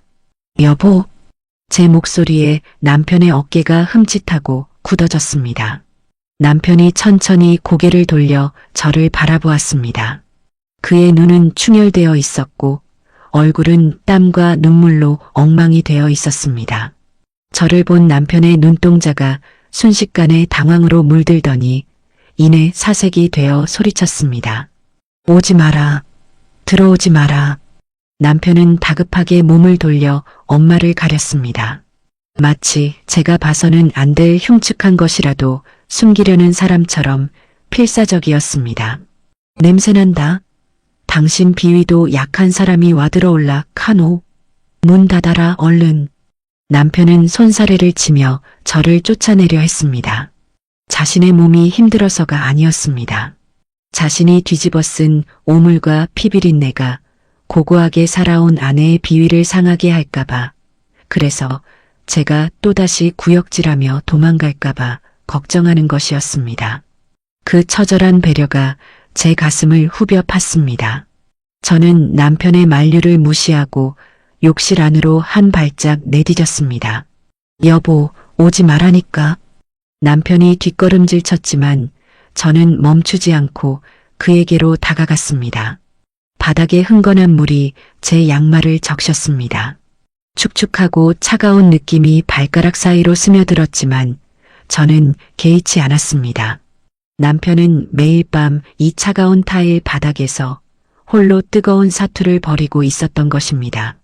저는 남편 앞에 털썩 주저앉았습니다. 그리고 남편의 손을 낚아챘습니다. 아이고, 이거 놔라. 더럽다. 남편이 기겁하며 손을 빼내려 했지만 저는 죽기 살기로 그 손을 붙잡고 놓지 않았습니다. 가까이서 본 남편의 손은 멀리서 볼 때보다 훨씬 더 참혹했습니다. 독한 락스와 소독약에 살같이 벗겨져 있었고 손가락 마디마디는 가뭄 논바닥처럼 쩍쩍 갈라져 붉은 속살이 드러나 있었습니다. 지문은 다 닳아 없어진 지 오래였고 손톱 밑에는 엄마의 변을 처리하느라 낀 때와 핏자국이 검게 배어 있었습니다. 그런데 그 손에 무언가 미끌거리는 것이 묻어 있었습니다. 바세린이었습니다.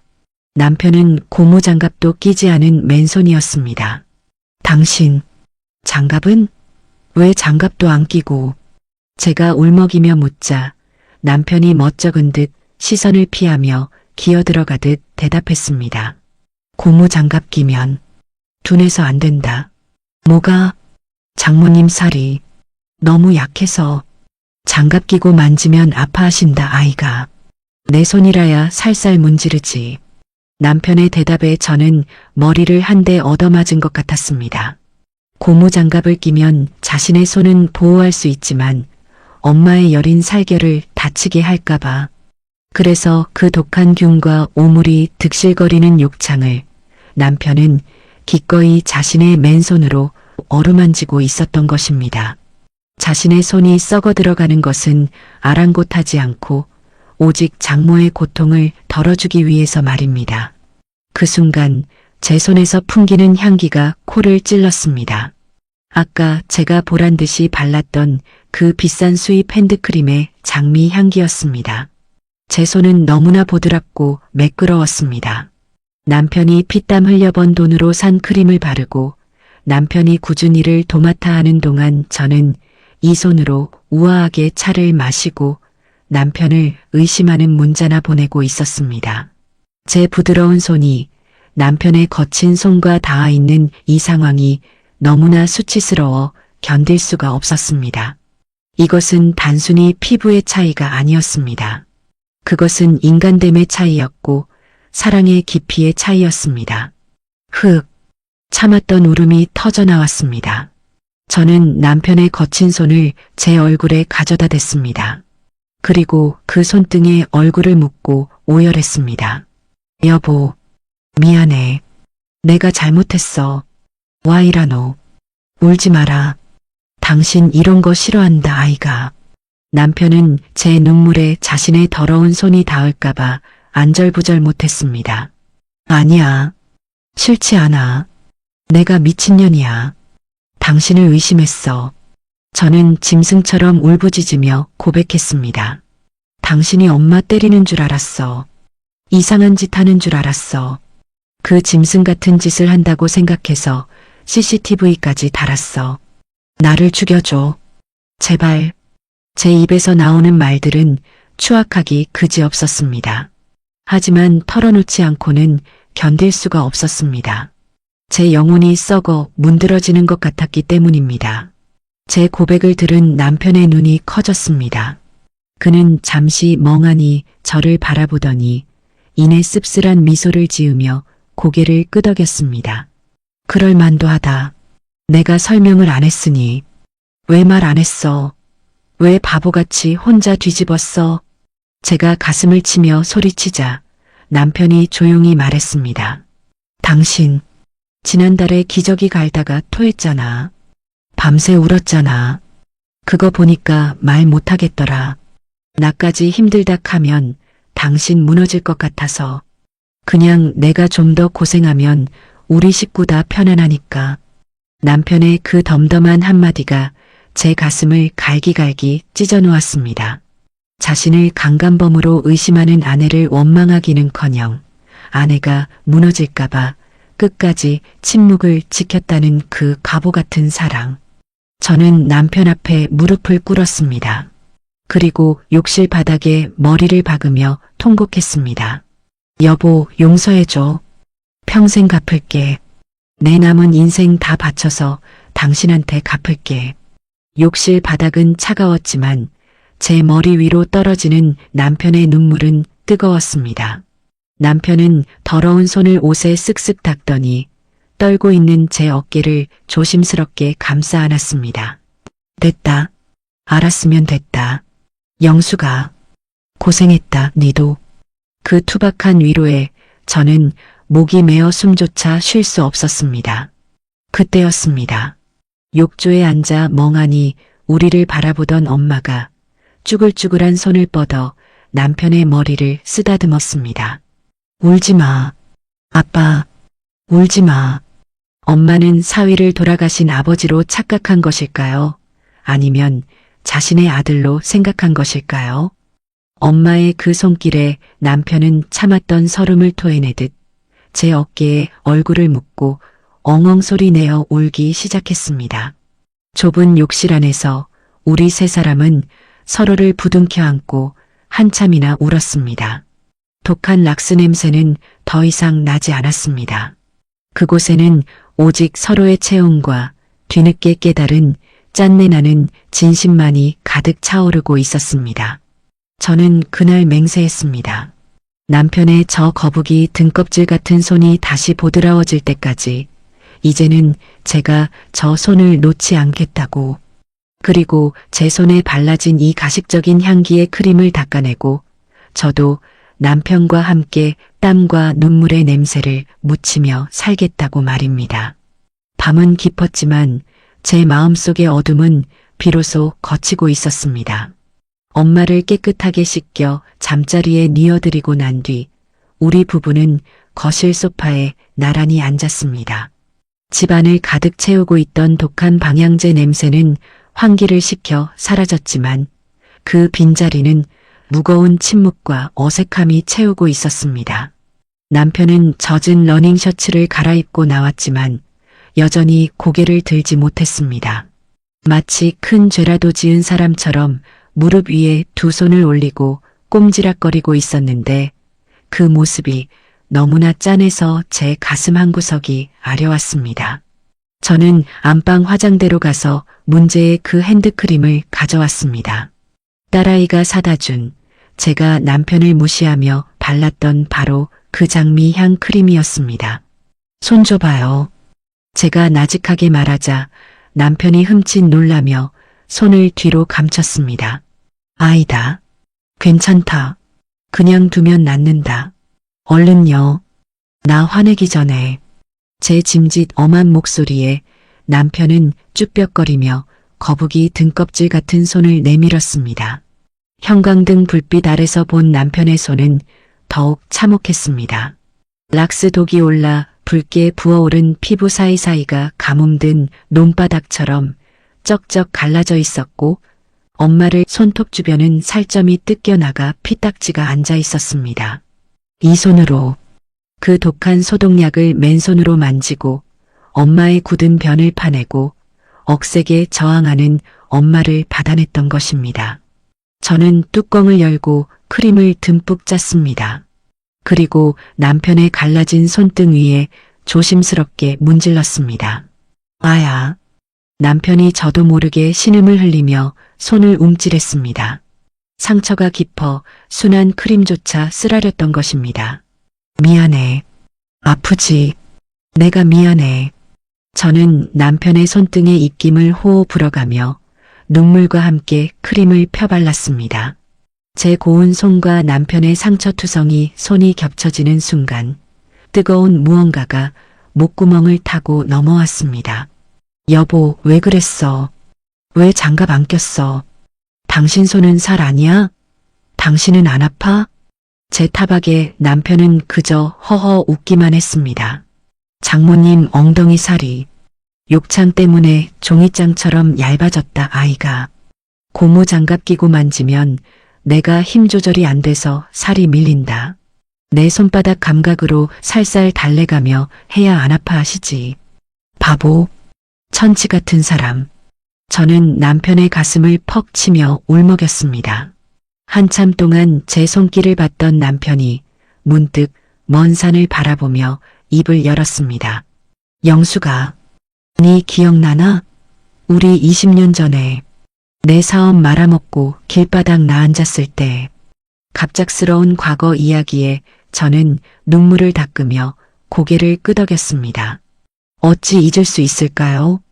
남편이 잘 나가던 섬유공장 사장님 소리를 듣다가 IMF 여파로 하루아침에 부도가 났던 그 시절을요. 빚쟁이들이 매일같이 찾아와 행패를 부리고 우리 네 식구는 갈 곳이 없어 친정집 단칸방에 얹혀 살아야 했습니다. 그때 남편의 위치는 처참했습니다.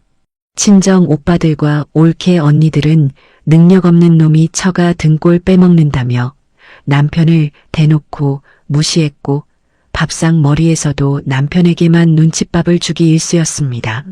남편은 죄인처럼 고개 한번 들지 못하고 매일 새벽 인력 시장에 나가 막노동을 하며 하루하루를 버텼습니다. 그때 내가 진짜 죽을락 했다. 자존심은 상하고 니랑 애들 볼 면목은 없고 그냥 한강 다리 가서 뛰어내리는 게 보험금이라도 남겨주는 길이다 싶었지.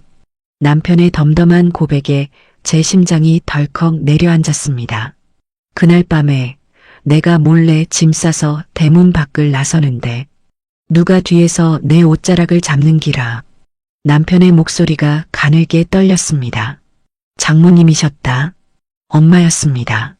당시 60이 넘은 나이에도 시장 좌판에서 채소를 파시던 엄마. 오빠들 눈치 보느라 사위에게 따뜻한 밥 한 끼 제대로 챙겨주지 못해 늘 안절부절 못하시던 엄마였습니다. 장모님이 검은 비닐봉지 하나를 내 손에 쥐어주시더라. 그러면서 딱 한마디 하셨다. 김서방, 기죽지 마라. 자네는 크게 될 사람이다. 나는 자네 믿는다. 남편의 눈에서 주르륵 눈물이 흘러내렸습니다. 봉지를 열어보니까 1,000원짜리, 5,000원짜리 꼬깃꼬깃한 돈 뭉치가 들어있더라. 시장 바닥에서 콩나물 팔고 파 다듬어서 모으신 쌈짓돈이었다. 다 세어봐야 300만 원도 안 되는 돈이었는데 나한테는 그게 3억 아니 30억보다 더 무거웠다. 저는 처음 듣는 이야기였습니다. 엄마가 오빠들 몰래 사위에게 쌈짓돈을 줬다는 것도 남편이 죽으려 했다는 것도 몰랐습니다. 그 돈 지고 내가 그날 밤새 울었다. 그리고 맹세했다. 내 이 은혜는 죽어서도 갚겠다고. 나를 사람 대접해준 유일한 분이 장모님이었다. 남편은 핸드크림이 발라진 자신의 손을 들어 보였습니다. 영수가 내 손 락스에 좀 터지는 거 그거 아무것도 아니다. 장모님은 내 마음이 썩어 문드러질 때 그 마음을 꿰매주신 분이다. 똥 좀 만지는 게 대수냐? 살 좀 썩는 게 대수냐? 나는 장모님한테 목숨을 비쳤다. 남편의 고백은 거창하지 않았지만 그 어떤 웅변보다 강력하게 제 가슴을 때렸습니다. 저는 부끄러움에 고개를 들 수가 없었습니다. 저는 딸이면서도 엄마의 냄새가 싫어 코를 막았습니다. 엄마가 짐처럼 느껴져 요양병원으로 보낼까 고민도 했습니다. 그런데 피 한 방울 섞이지 않은 사위는 20년 전 받은 사랑 하나를 붙들고 자신의 몸이 상하는 줄도 모르고 묵묵히 그 빚을 갚고 있었던 것입니다. 진짜 자식은 제가 아니라 남편이었습니다. 여보, 저는 소파에서 내려와 남편의 무릎에 얼굴을 묻었습니다. 미안해. 정말 미안해. 당신 마음도 모르고. 됐다. 니도 힘들어서 그런 거 안다. 이제 알았으면 됐다. 남편은 투박한 손으로 제 머리를 쓰다듬어 주었습니다.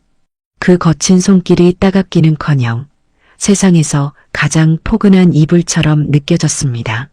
그날 밤 우리는 다시 안방으로 돌아가 잤습니다. 하지만 잠들기 전 저는 남편에게 한 가지 제안을 했습니다. 여보, 내일부터는 같이 해요. 뭐를? 엄마 치료하는 거. 당신 혼자 하게 안 둬. 나도 배울 거야.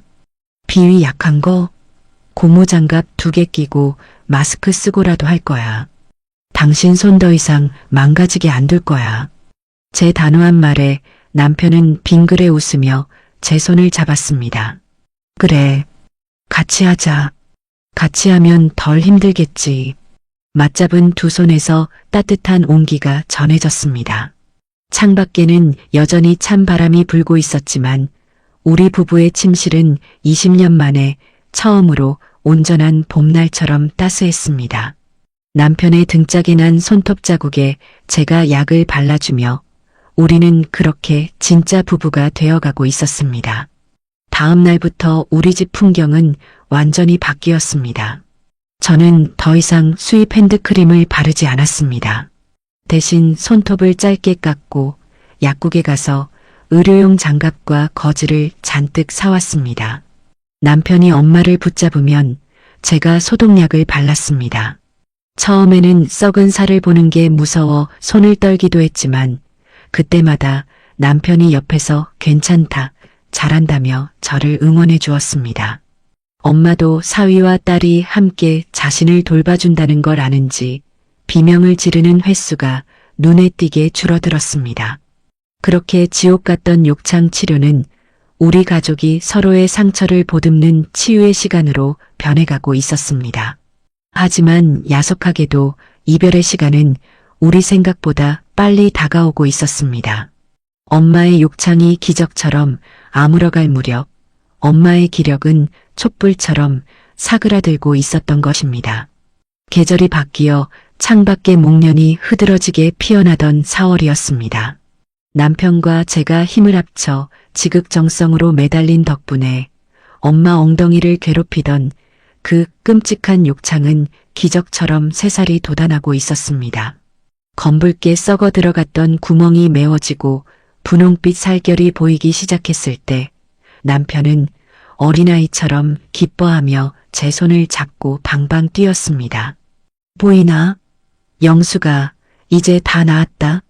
장모님 살이 돌아왔다. 하지만 야속하게도 하늘은 우리에게 온전한 기쁨을 허락하지 않았습니다. 엄마의 엉덩이는 아물어갔지만 엄마의 생명력은 마치 그 상처를 치유하는데 모든 에너지를 쏟아부은 듯 급격히 사그라들고 있었기 때문입니다. 식사량이 눈에 띄게 줄어들었습니다. 좋아하시던 홍시를 입에 넣어드려도 삼키지 못하고 주르륵 흘려보내기 일쑤였고 맑았던 눈동자는 점점 초점을 잃고 허공을 응시하는 시간이 길어졌습니다. 엄마, 이것 좀 먹어봐. 응? 김서방이 사온 거야. 제가 울먹이며 죽을 떠먹여도 엄마는 입을 굳게 다문 채 고개를 저을 뿐이었습니다. 이별이 머지않았음을 우리 부부는 본능적으로 직감하고 있었습니다. 그날 밤은 유난히 봄비가 추적추적 내리는 밤이었습니다.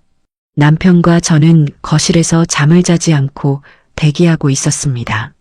엄마의 숨소리가 평소와 다르게 거칠고 불규칙했기 때문입니다. 새벽 3시경 엄마의 방에서 크 하는 갈에 끓는 소리가 들려왔습니다. 우리는 동시에 튀어올라 안방으로 달려갔습니다. 엄마의 호흡이 가파르게 넘어가는 것이 보였습니다.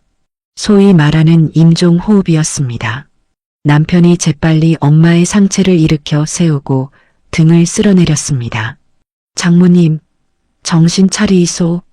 저 여기 침더. 김서방 왔어에. 남편의 절박한 외침이 빗소리에 묻혀 방 안을 울렸습니다. 그 목소리가 닿은 것일까요? 감겨있던 엄마의 눈꺼풀이 파르르 떨리더니 기적처럼 천천히 떠졌습니다. 탁했던 눈동자에 순간적으로 생기가 돌았습니다. 엄마의 시선이 저를 지나쳐 엄마를 안고 있는 남편에게 고정되었습니다. 그리고 쭈글쭈글한 손을 힘겹게 들어 올려 남편의 거친 뺨을 어루만졌습니다. 아들. 바람 빠지는 듯한 쉰 목소리였지만 그 두 글자는 너무나 명확했습니다. 엄마는 사위를 김서방도 여보도 아닌 아들이라고 불렀습니다. 네 어머니, 저 여기 있심더. 어머니 아들 여기 있어에. 남편은 엄마의 손을 자신의 뺨에 꾹 누르며 오열했습니다. 고맙다. 내 새끼.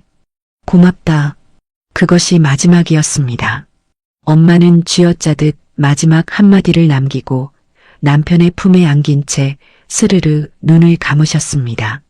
거칠게 몰아쉬던 숨소리가 멈추고 방 안에는 빗소리와 남편의 통곡 소리만이 가득 찼습니다. 엄마는 자신의 썩은 살을 도려내주던 사위의 품에서 세상에서 가장 편안한 얼굴로 소풍을 떠나셨습니다. 장례식장은 정신없이 돌아갔습니다. 소식을 듣고 오빠들과 올케 언니들이 부랴부랴 달려왔습니다. 평소 엄마가 편찮으실 때는 바쁘다, 애 학원비 때문에 힘들다며 코빼기도 비치지 않던 사람들이었습니다.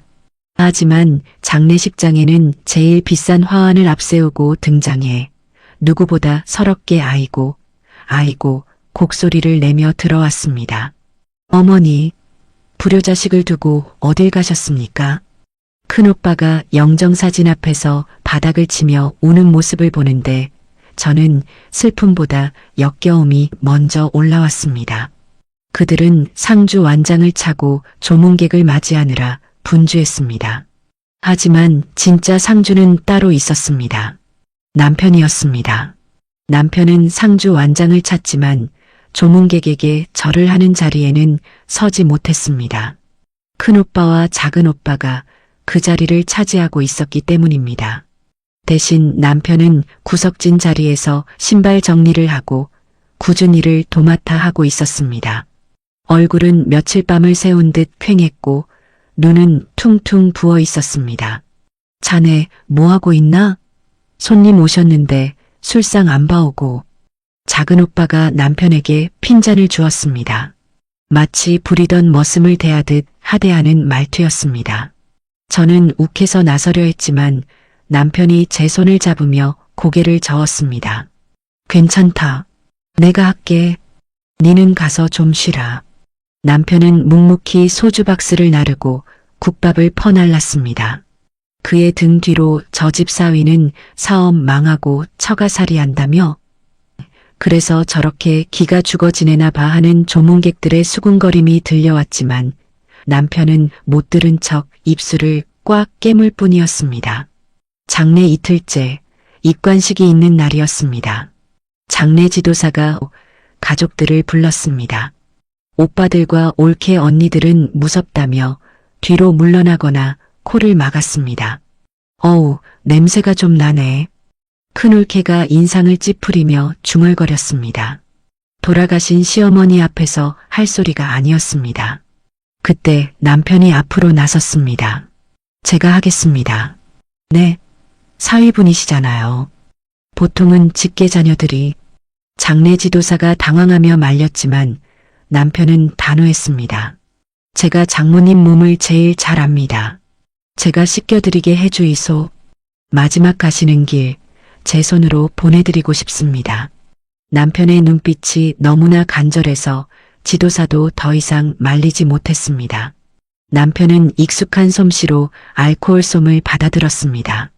그리고 차갑게 식어버린 엄마의 몸을 구석구석 닦기 시작했습니다. 그 손길은 너무나 조심스럽고 다정해서 마치 살아있는 사람을 목욕시키는 것 같았습니다. 남편의 손이 엄마의 엉덩이 쪽으로 향했습니다. 욕창이 있던 자리, 그토록 힘들게 치료해서 이제 막 새살이 돋아나 분홍빛으로 아물어가던 그 상처 자국. 남편은 그 흉터를 어루만지며 끝내 참았던 울음을 터뜨렸습니다. 어머니, 이리 깨끗해지셨는데, 이리 고운 살이 올라왔는데 한번 써보지도 못하고 가셨습니까? 남편의 굵은 눈물방울이 엄마의 마른 다리 위로 뚝뚝 떨어졌습니다. 내 억울해서 못 보냅니다. 이 살 다 낫게 할라고 우리 영숙이랑 내가 얼마나 애썼는데. 어무이 야속합니다. 진짜 야속합니다. 그것은 단순한 슬픔이 아니었습니다. 생명을 살려보려 발버둥 쳤던 사람만이 느낄 수 있는 허망함과 깊은 사랑의 절규였습니다. 그 모습을 지켜보던 오빠들과 올케 언니들은 아무 말도 하지 못했습니다. 코를 막고 있던 손을 슬그머니 내리고 부끄러움에 고개를 숙일 뿐이었습니다. 누가 봐도 알 수 있었습니다. 누가 진짜 자식인지, 누가 진짜 이 노인을 사랑했는지. 남편은 엄마에게 고운 수의를 입혀드리고 꽁꽁 언 엄마의 발에 버선을 신겨드렸습니다. 어머니, 따뜻하시지에. 이제 아픈 거 없는 데 가서 우리 걱정 말고 편히 쉬이소. 입관식이 끝나고 빈소로 돌아왔을 때 분위기는 완전히 바뀌어 있었습니다. 조문객들이 웅성거리고 있었습니다. 저 사위가 장모 똥오줌 다 받아내고 욕창까지 치료했대. 글쎄, 염을 직접 했다더라. 아들들도 못하는 걸 사위가 했대. 소문은 삽시간에 퍼져나갔습니다. 남편을 무시하던 오빠들의 얼굴이 벌개졌습니다. 밤이 깊어 조문객들이 하나둘 빠져나가고 텅 빈 빈소에는 우리 가족만 남았습니다. 남편은 영정사진 앞에 홀로 앉아 술잔을 기울이고 있었습니다. 저는 조용히 다가가 남편의 옆에 앉았습니다. 여보, 그만 마셔. 속 버려. 영수가. 남편이 술 취한 목소리로 저를 불렀습니다. 나는 우리 엄마 돌아가셨을 때보다 지금이 더 슬프다. 우리 엄마는 내 어릴 때 돌아가셔서 얼굴도 잘 기억 안 난다. 근데 장모님은 20년을 내랑 살았다. 내 밥 챙겨주고 내 옷 끼워주고 나 망했을 때 유일하게 사람 취급해준 분이다. 나한테는 장모님이 엄마였다. 남편은 영정사진 속 활짝 웃고 있는 엄마를 바라보며 중얼거렸습니다. 엄마, 내 엄마. 남편은 엎드려 통곡했습니다. 상주 완장을 찬 오빠들은 코를 골며 자고 있는 그 새벽, 완장도 없는 사위만이 뜬 눈으로 밤을 지새우며 엄마의 가는 길을 지키고 있었습니다. 발인을 하는 날 아침이 밝았습니다. 운구차가 화장터로 향했습니다. 화로 안으로 관이 들어가는 순간 남편은 어무이 하고 비명을 지르며 바닥에 주저앉았습니다. 오빠들이 부축하려 했지만 남편은 뿌리치고 바닥을 치며 울었습니다. 불 뜨겁다. 우리 어무이 뜨겁다. 천천히 해라 이놈들아. 한 줌의 재가 되어 나온 엄마를 유골함에 담을 때 남편은 자신의 품속에서 무언가를 꺼냈습니다. 꼬깃꼬깃 접힌 낡은 편지 한 장과 낡은 10,000원짜리 지폐 몇 장이었습니다. 20년 전 엄마가 쌈짓돈을 쥐어주며 썼던 그 비뚤배뚤한 편지였습니다.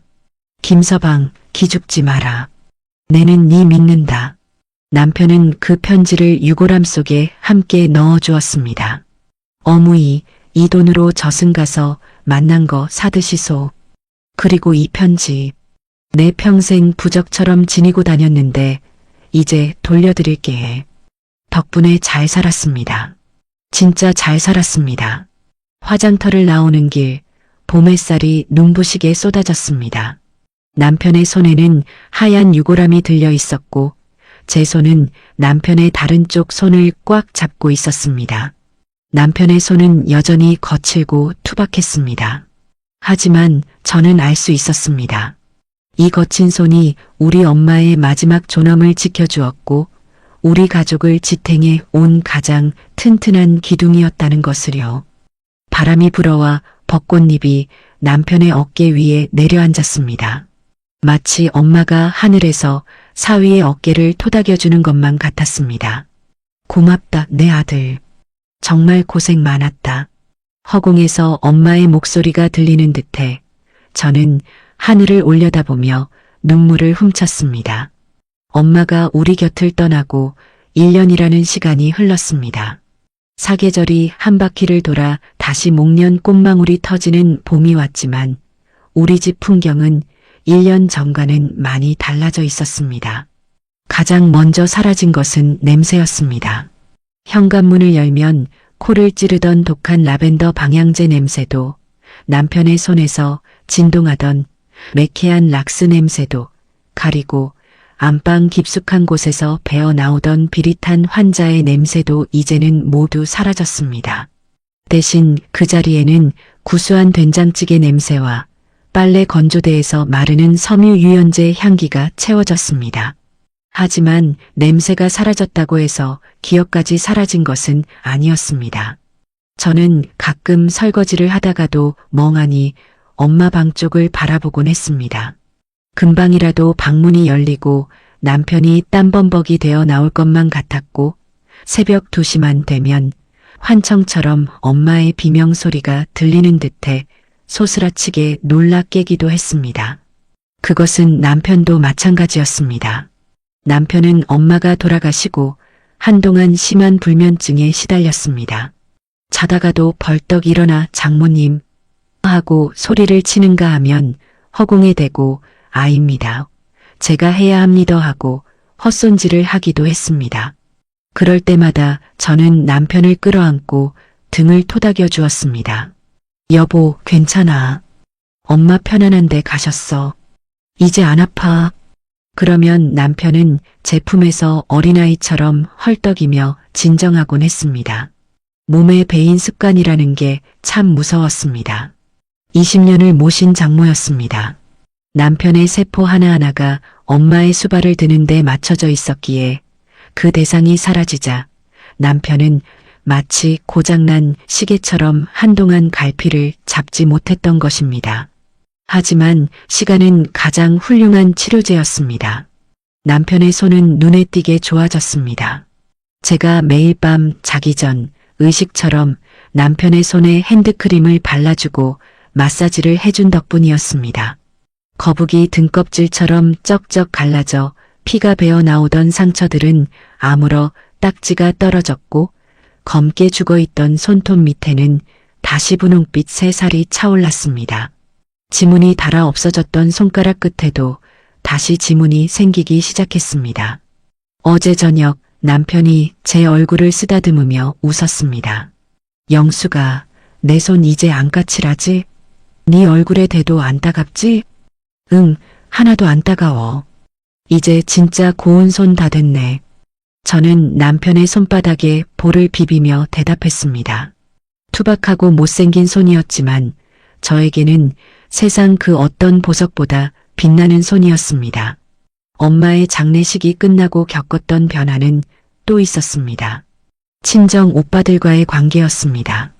장례식장에서 남편이 직접 염을 하고 오열하는 모습을 본 오빠들은 적지 않은 충격을 받은 듯 했습니다. 사무제를 지내던 날 큰오빠가 우리 집으로 찾아왔습니다. 항상 목에 힘을 주고 남편을 하대하던 큰오빠였습니다. 그런데 그날은 현관에 들어서자마자 남편에게 넙죽 큰 절을 올리는 게 아니겠습니까? 형님, 와 이러십니까? 남편이 놀라 맞절을 하려 했지만 큰오빠는 남편의 무릎을 잡고 고개를 숙였습니다. 자네가 진짜 상주였네. 내가 부끄러워서 고개를 들 수가 없어. 아입니다. 형님도 고생하셨지에. 아냐, 우리 형제들이 다 나쁜 놈들이야. 자네 보기 민망해서 그동안 연락도 못했네. 큰오빠는 품에서 두툼한 봉투 하나를 꺼내 남편 손에 쥐어주었습니다. 장례식을 치르고 남은 부의금과 형제들이 십시일반 모은 돈이라고 했습니다. 이거 자네가 써. 엄마가 남긴 유산이라고 생각하고 자네 사업 다시 시작하든 가게를 얻든 보태 쓰게. 우리 중에 아무도 토다는 사람 없어. 형님, 일하지 마이소. 저는 자식된 돌이 한 것뿐입니다. 남편은 극구 사양했지만 큰오빠는 막무가내로 돈을 놓고 도망치듯 나가버렸습니다. 그 돈은 결코 적은 액수가 아니었습니다. 하지만 액수보다 더 값진 것은 20년 동안 남편을 짓눌러왔던 무능한 사위, 얹혀 사는 놈이라는 꼬리표가 떼어졌다는 사실이었습니다. 남편은 그 돈을 받아들고 한참이나 엄마의 영정 사진을 바라보았습니다. 장모님, 가시는 길까지 저를 살려주고 가시네. 남편은 그 돈으로 작은 반찬 가게를 열었습니다. 엄마가 생전에 좋아하시던 나물 반찬과 남편이 엄마를 위해 개발했던 소화 잘 되는 죽을 파는 가게였습니다. 가게 이름은 장모님 밥상이라고 지었습니다. 손맛 좋은 남편의 솜씨 덕분에 가게는 문전성시를 이루었고 남편의 얼굴에는 20년 만에 처음으로 자신감 넘치는 웃음꽃이 피어났습니다. 그렇게 우리는 평범하고 행복한 일상을 되찾아가고 있었습니다. 그러던 어느 날이었습니다. 엄마의 첫 번째 기일을 맞아 저는 창고에 넣어두었던 엄마의 유품들을 정리하고 있었습니다. 옷가지들은 태우고 쓸만한 가구들은 재활용 센터에 보내기 위해서였습니다. 서랍장 구석에 먼지 쌓인 작은 상자 하나가 눈에 들어왔습니다. 1년 전 제가 남편을 감시하기 위해 샀던 그 탁상시계형 초소형 카메라가 들어있던 상자였습니다. 그 물건을 보니 잊고 있었던 죄책감이 다시금 밀려왔습니다. 남편을 의심하고 이 카메라로 남편의 나체를 훔쳐보며 오해했던 그 지옥 같았던 밤들이 떠올랐습니다. 저는 씁쓸한 마음에 카메라를 집어들었습니다. 그때 남편에게 진실을 고백하고 펑펑 운 뒤로 저는 이 카메라를 한 번도 켜지 않고 서랍 깊숙이 처박아 두었더랬습니다. 버려야지. 이런 건 이제 필요 없어. 저는 분리수거를 하기 위해 카메라 안에 들어있던 SD 메모리 카드를 꺼냈습니다. 혹시나 제 흑역사가 담겨 있을까 싶어 데이터를 포맷하려고 노트북에 연결했습니다. 폴더를 열자 수십 개의 영상 파일이 떴습니다. 대부분 그날 밤 남편이 엄마를 치료하던 장면들이었습니다. 저는 차마 다시 볼 용기가 나지 않아 전체 선택을 하고 삭제 버튼을 누르려 했습니다. 그런데 파일 목록 맨 마지막에 낯선 날짜의 파일 하나가 눈에 띄었습니다. 날짜는 장례식을 치르기 딱 일주일 전. 시간은 제가 장을 보러 나갔던 낮 시간이었습니다. 이게 뭐지? 난 낮에는 녹화한 적이 없는데 아마도 오작동으로 녹화가 된 모양이었습니다. 저는 호기심에 마우스를 클릭했습니다. 화면이 켜지고 엄마의 방이 나타났습니다. 텅 빈 방. 엄마는 침대에 앉아 창밖을 바라보고 계셨습니다. 그러다 문득 엄마가 카메라 쪽으로 고개를 돌렸습니다.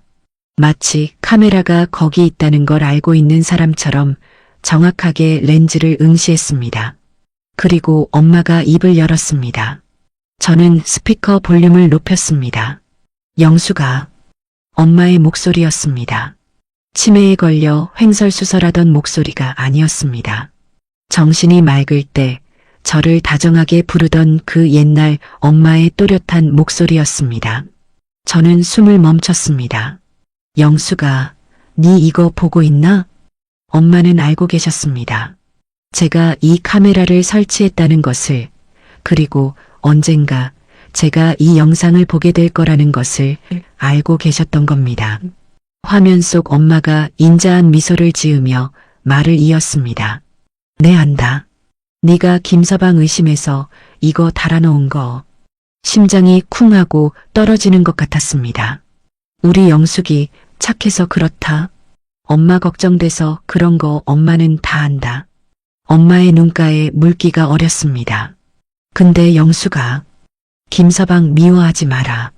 그 사람 내 똥 기저귀 갈면서도 한 번도 찡그린 적 없다. 내가 아파서 핥히고 욕해도 내 손 잡고 같이 울어준 사람이다. 엄마. 저는 노트북 화면을 붙잡고 흐느꼈습니다. 내 정신이 오락가락해서 말은 못해도 누가 나를 진짜로 위해주는지는 몸이 안다. 김서방은 내 구세주다. 엄마는 잠시 숨을 고르더니 카메라를 향해 손을 흔들었습니다. 영수가, 니는 복 받은 거다. 저런 신랑 없다. 나중에 엄마 죽거든. 네가 김서방 많이 아껴줘라. 만난 것도 많이 해주고 손도 좀 잡아주고 그래라. 그게 내 소원이다. 엄마는 환하게 웃으셨습니다. 나는 이제 갈 때가 다 된 것 같다. 우리 딸, 우리 사위. 고맙고 사랑한다. 영상은 거기서 끝이 났습니다. 검은 화면 위로 제 얼굴이 비쳤습니다. 눈물범벅이 된 못난 얼굴이었습니다. 엄마는 가시는 길 끝자락에서도 못난 딸이 사위를 의심해서 마음 다칠까봐, 그리고 남편에게 평생 죄책감을 가질까봐 이렇게 확실한 면죄부를 남겨두고 가신 것이었습니다. 치매라는 감옥 속에 갇혀 있으면서도 엄마의 사랑은 단 한순간도 우리를 떠난 적이 없었던 것입니다. 여보, 여보. 저는 노트북을 들고 가게로 뛰어갔습니다. 가게에서 죽을 쓰고 있던 남편이 놀라서 뛰쳐나왔습니다. 와 그러노? 무슨 일 있나? 저는 아무 말 없이 남편 앞에 노트북을 내려놓고 영상을 재생했습니다. 화면 속에서 엄마가 다시 한번 사위를 불렀습니다. 김서방은 내 구세주다. 그 목소리를 들은 남편은 그 자리에 주저앉아 가게가 떠나가라 통곡했습니다.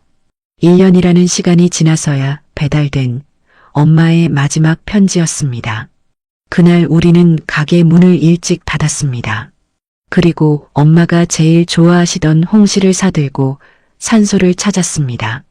비석 앞에 선 남편의 표정은 그 어느 때보다 편안해 보였습니다. 이제는 정말로 보낼 수 있을 것 같았습니다.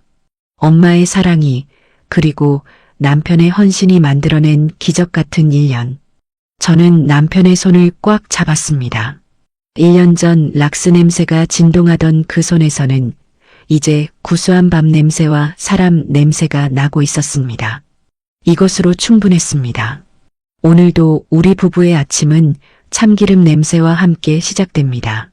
동이 트기도 전인 새벽 5시, 남편은 가게 셔터를 올리고 커다란 솥에 쌀을 안칩니다. 엄마가 생전에 그토록 좋아하셨던, 그리고 이제는 우리 가게의 효자 상품이 된 장모님표 호박죽을 끓이기 위해서입니다. 여보, 물 좀 더 부을까? 조금만 더 붓자. 장모님은 묽게 드시는 거 좋아하셨다. 남편은 아직도 죽을 끓일 때면 장모님 입맛을 기준으로 간을 맞춥니다. 김이 모락모락 피어오르는 주방에서 땀을 흘리며 죽을 젓고 있는 남편의 등. 저는 행주질을 하다 말고 잠시 그 넓은 등을 바라보았습니다. 1년 전만 해도 저 등은 상처투성이었습니다. 엄마의 손톱에 긁혀 붉은 피가 배어나오고 딱지가 앉을 새도 없이 또다시 뜯겨나가던 고통의 지도였습니다. 하지만 지금 남편의 등은 깨끗합니다. 물론 세월의 무게 탓에 조금 굽었고 여기저기 검버섯도 피어났지만 제 눈에는 세상에서 가장 듬직하고 깨끗한 등으로 보입니다. 가끔 남편이 옷을 갈아입을 때면 저는 등 뒤에 남은 희미한 흉터 자국들을 손가락으로 쓸어보곤 합니다. 그러면 남편은 간지럽다, 치아라 하며 쑥스러워하지만 저는 압니다. 그 흉터야말로 남편이 우리 가족을 지키기 위해 온몸으로 막아낸 사랑의 흔적이라는 것을요. 오전 장사가 한바탕 끝나고 점심시간이 되었습니다. 우리는 가게 구석에 마주 앉아 늦은 점심을 먹습니다. 남편이 제 밥숟가락 위에 김치를 척하니 올려줍니다. 많이 물어. 요새 네 얼굴이 반쪽이다. 당신이나 많이 드세요. 새벽부터 일어나서 힘들잖아. 남편의 손이 제 눈에 들어왔습니다. 이제는 지문도 돌아오고 갈라진 틈도 많이 아물었지만 여전히 투박하고 거친 손입니다. 하지만 저는 더 이상 이 손을 보고 더럽다거나 징그럽다고 생각하지 않습니다. 오히려 밥을 먹다 말고 그 손을 덥석 잡고 얼굴을 비비고 싶을 만큼 이 거친 손이 사랑스럽습니다. 와 쳐다보노? 내 얼굴에 뭐 묻었나? 아니, 그냥 당신 참 잘생겼다 싶어서. 뭐라카노? 노망났나? 남편이 허허 웃으며 손사래를 칩니다. 눈가에 잡힌 주름살이 기분 좋게 휘어집니다. 식사를 마치고 잠시 쉬는 시간, 저는 가게 앞 벤치에 앉아 지나가는 사람들을 바라봅니다. 지팡이를 짚고 지나가는 할머니, 휠체어를 밀고 가는 중년의 딸, 서로의 손을 꼭 잡고 걸어가는 노부부. 예전에는 무심코 지나쳤던 풍경들이 이제는 하나하나 가슴에 박혀옵니다. 저분들에게도 저마다의 사연이 있겠지요. 겉으로 보기엔 평온해 보여도 그 속에는 남모를 눈물과 고통, 그리고 그것을 견뎌내는 사랑이 숨어 있을 겁니다. 제가 그랬던 것처럼 말입니다. 여러분, 혹시 지금 곁에 있는 사람을 의심하고 계신가요? 남편의 늦은 귀가가, 아내의 짜증 섞인 말투가, 혹은 부모님의 이해할 수 없는 행동들이 미고 서운하신가요? 저도 그랬습니다. 눈에 보이는 것만 믿었습니다.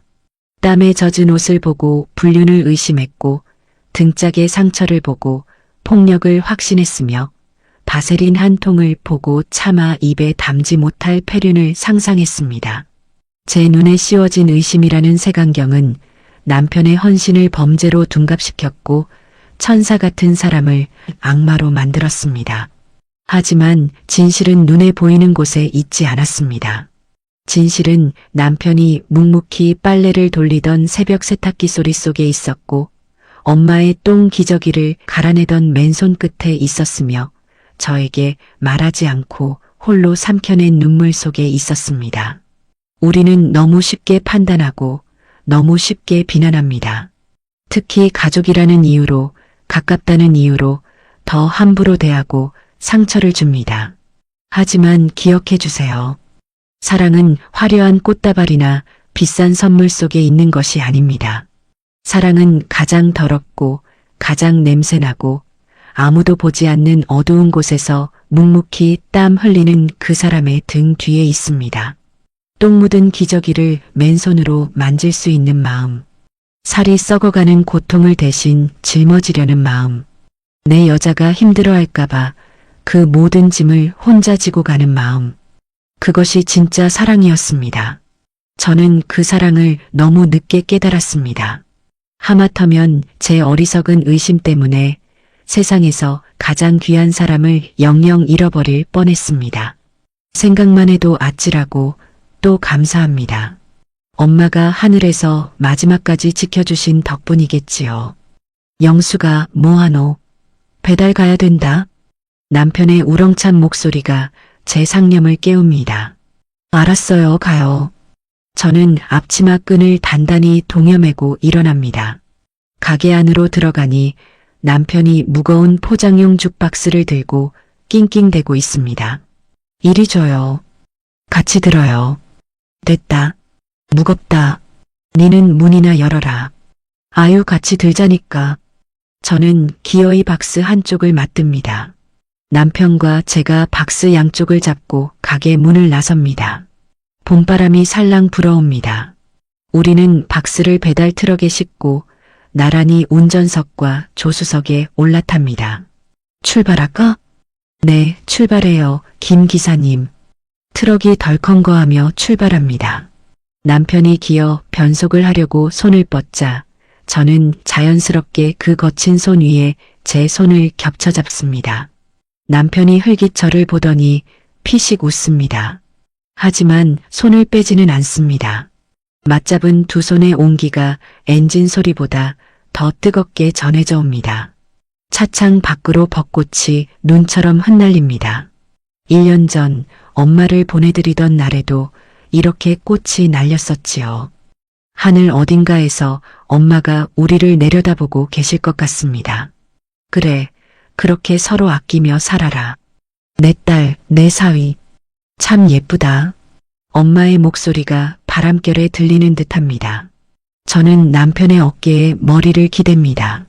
땀 냄새와 파스 냄새, 그리고 구수한 참기름 냄새가 섞인 남편의 냄새가 오늘따라 유난히 향기롭습니다.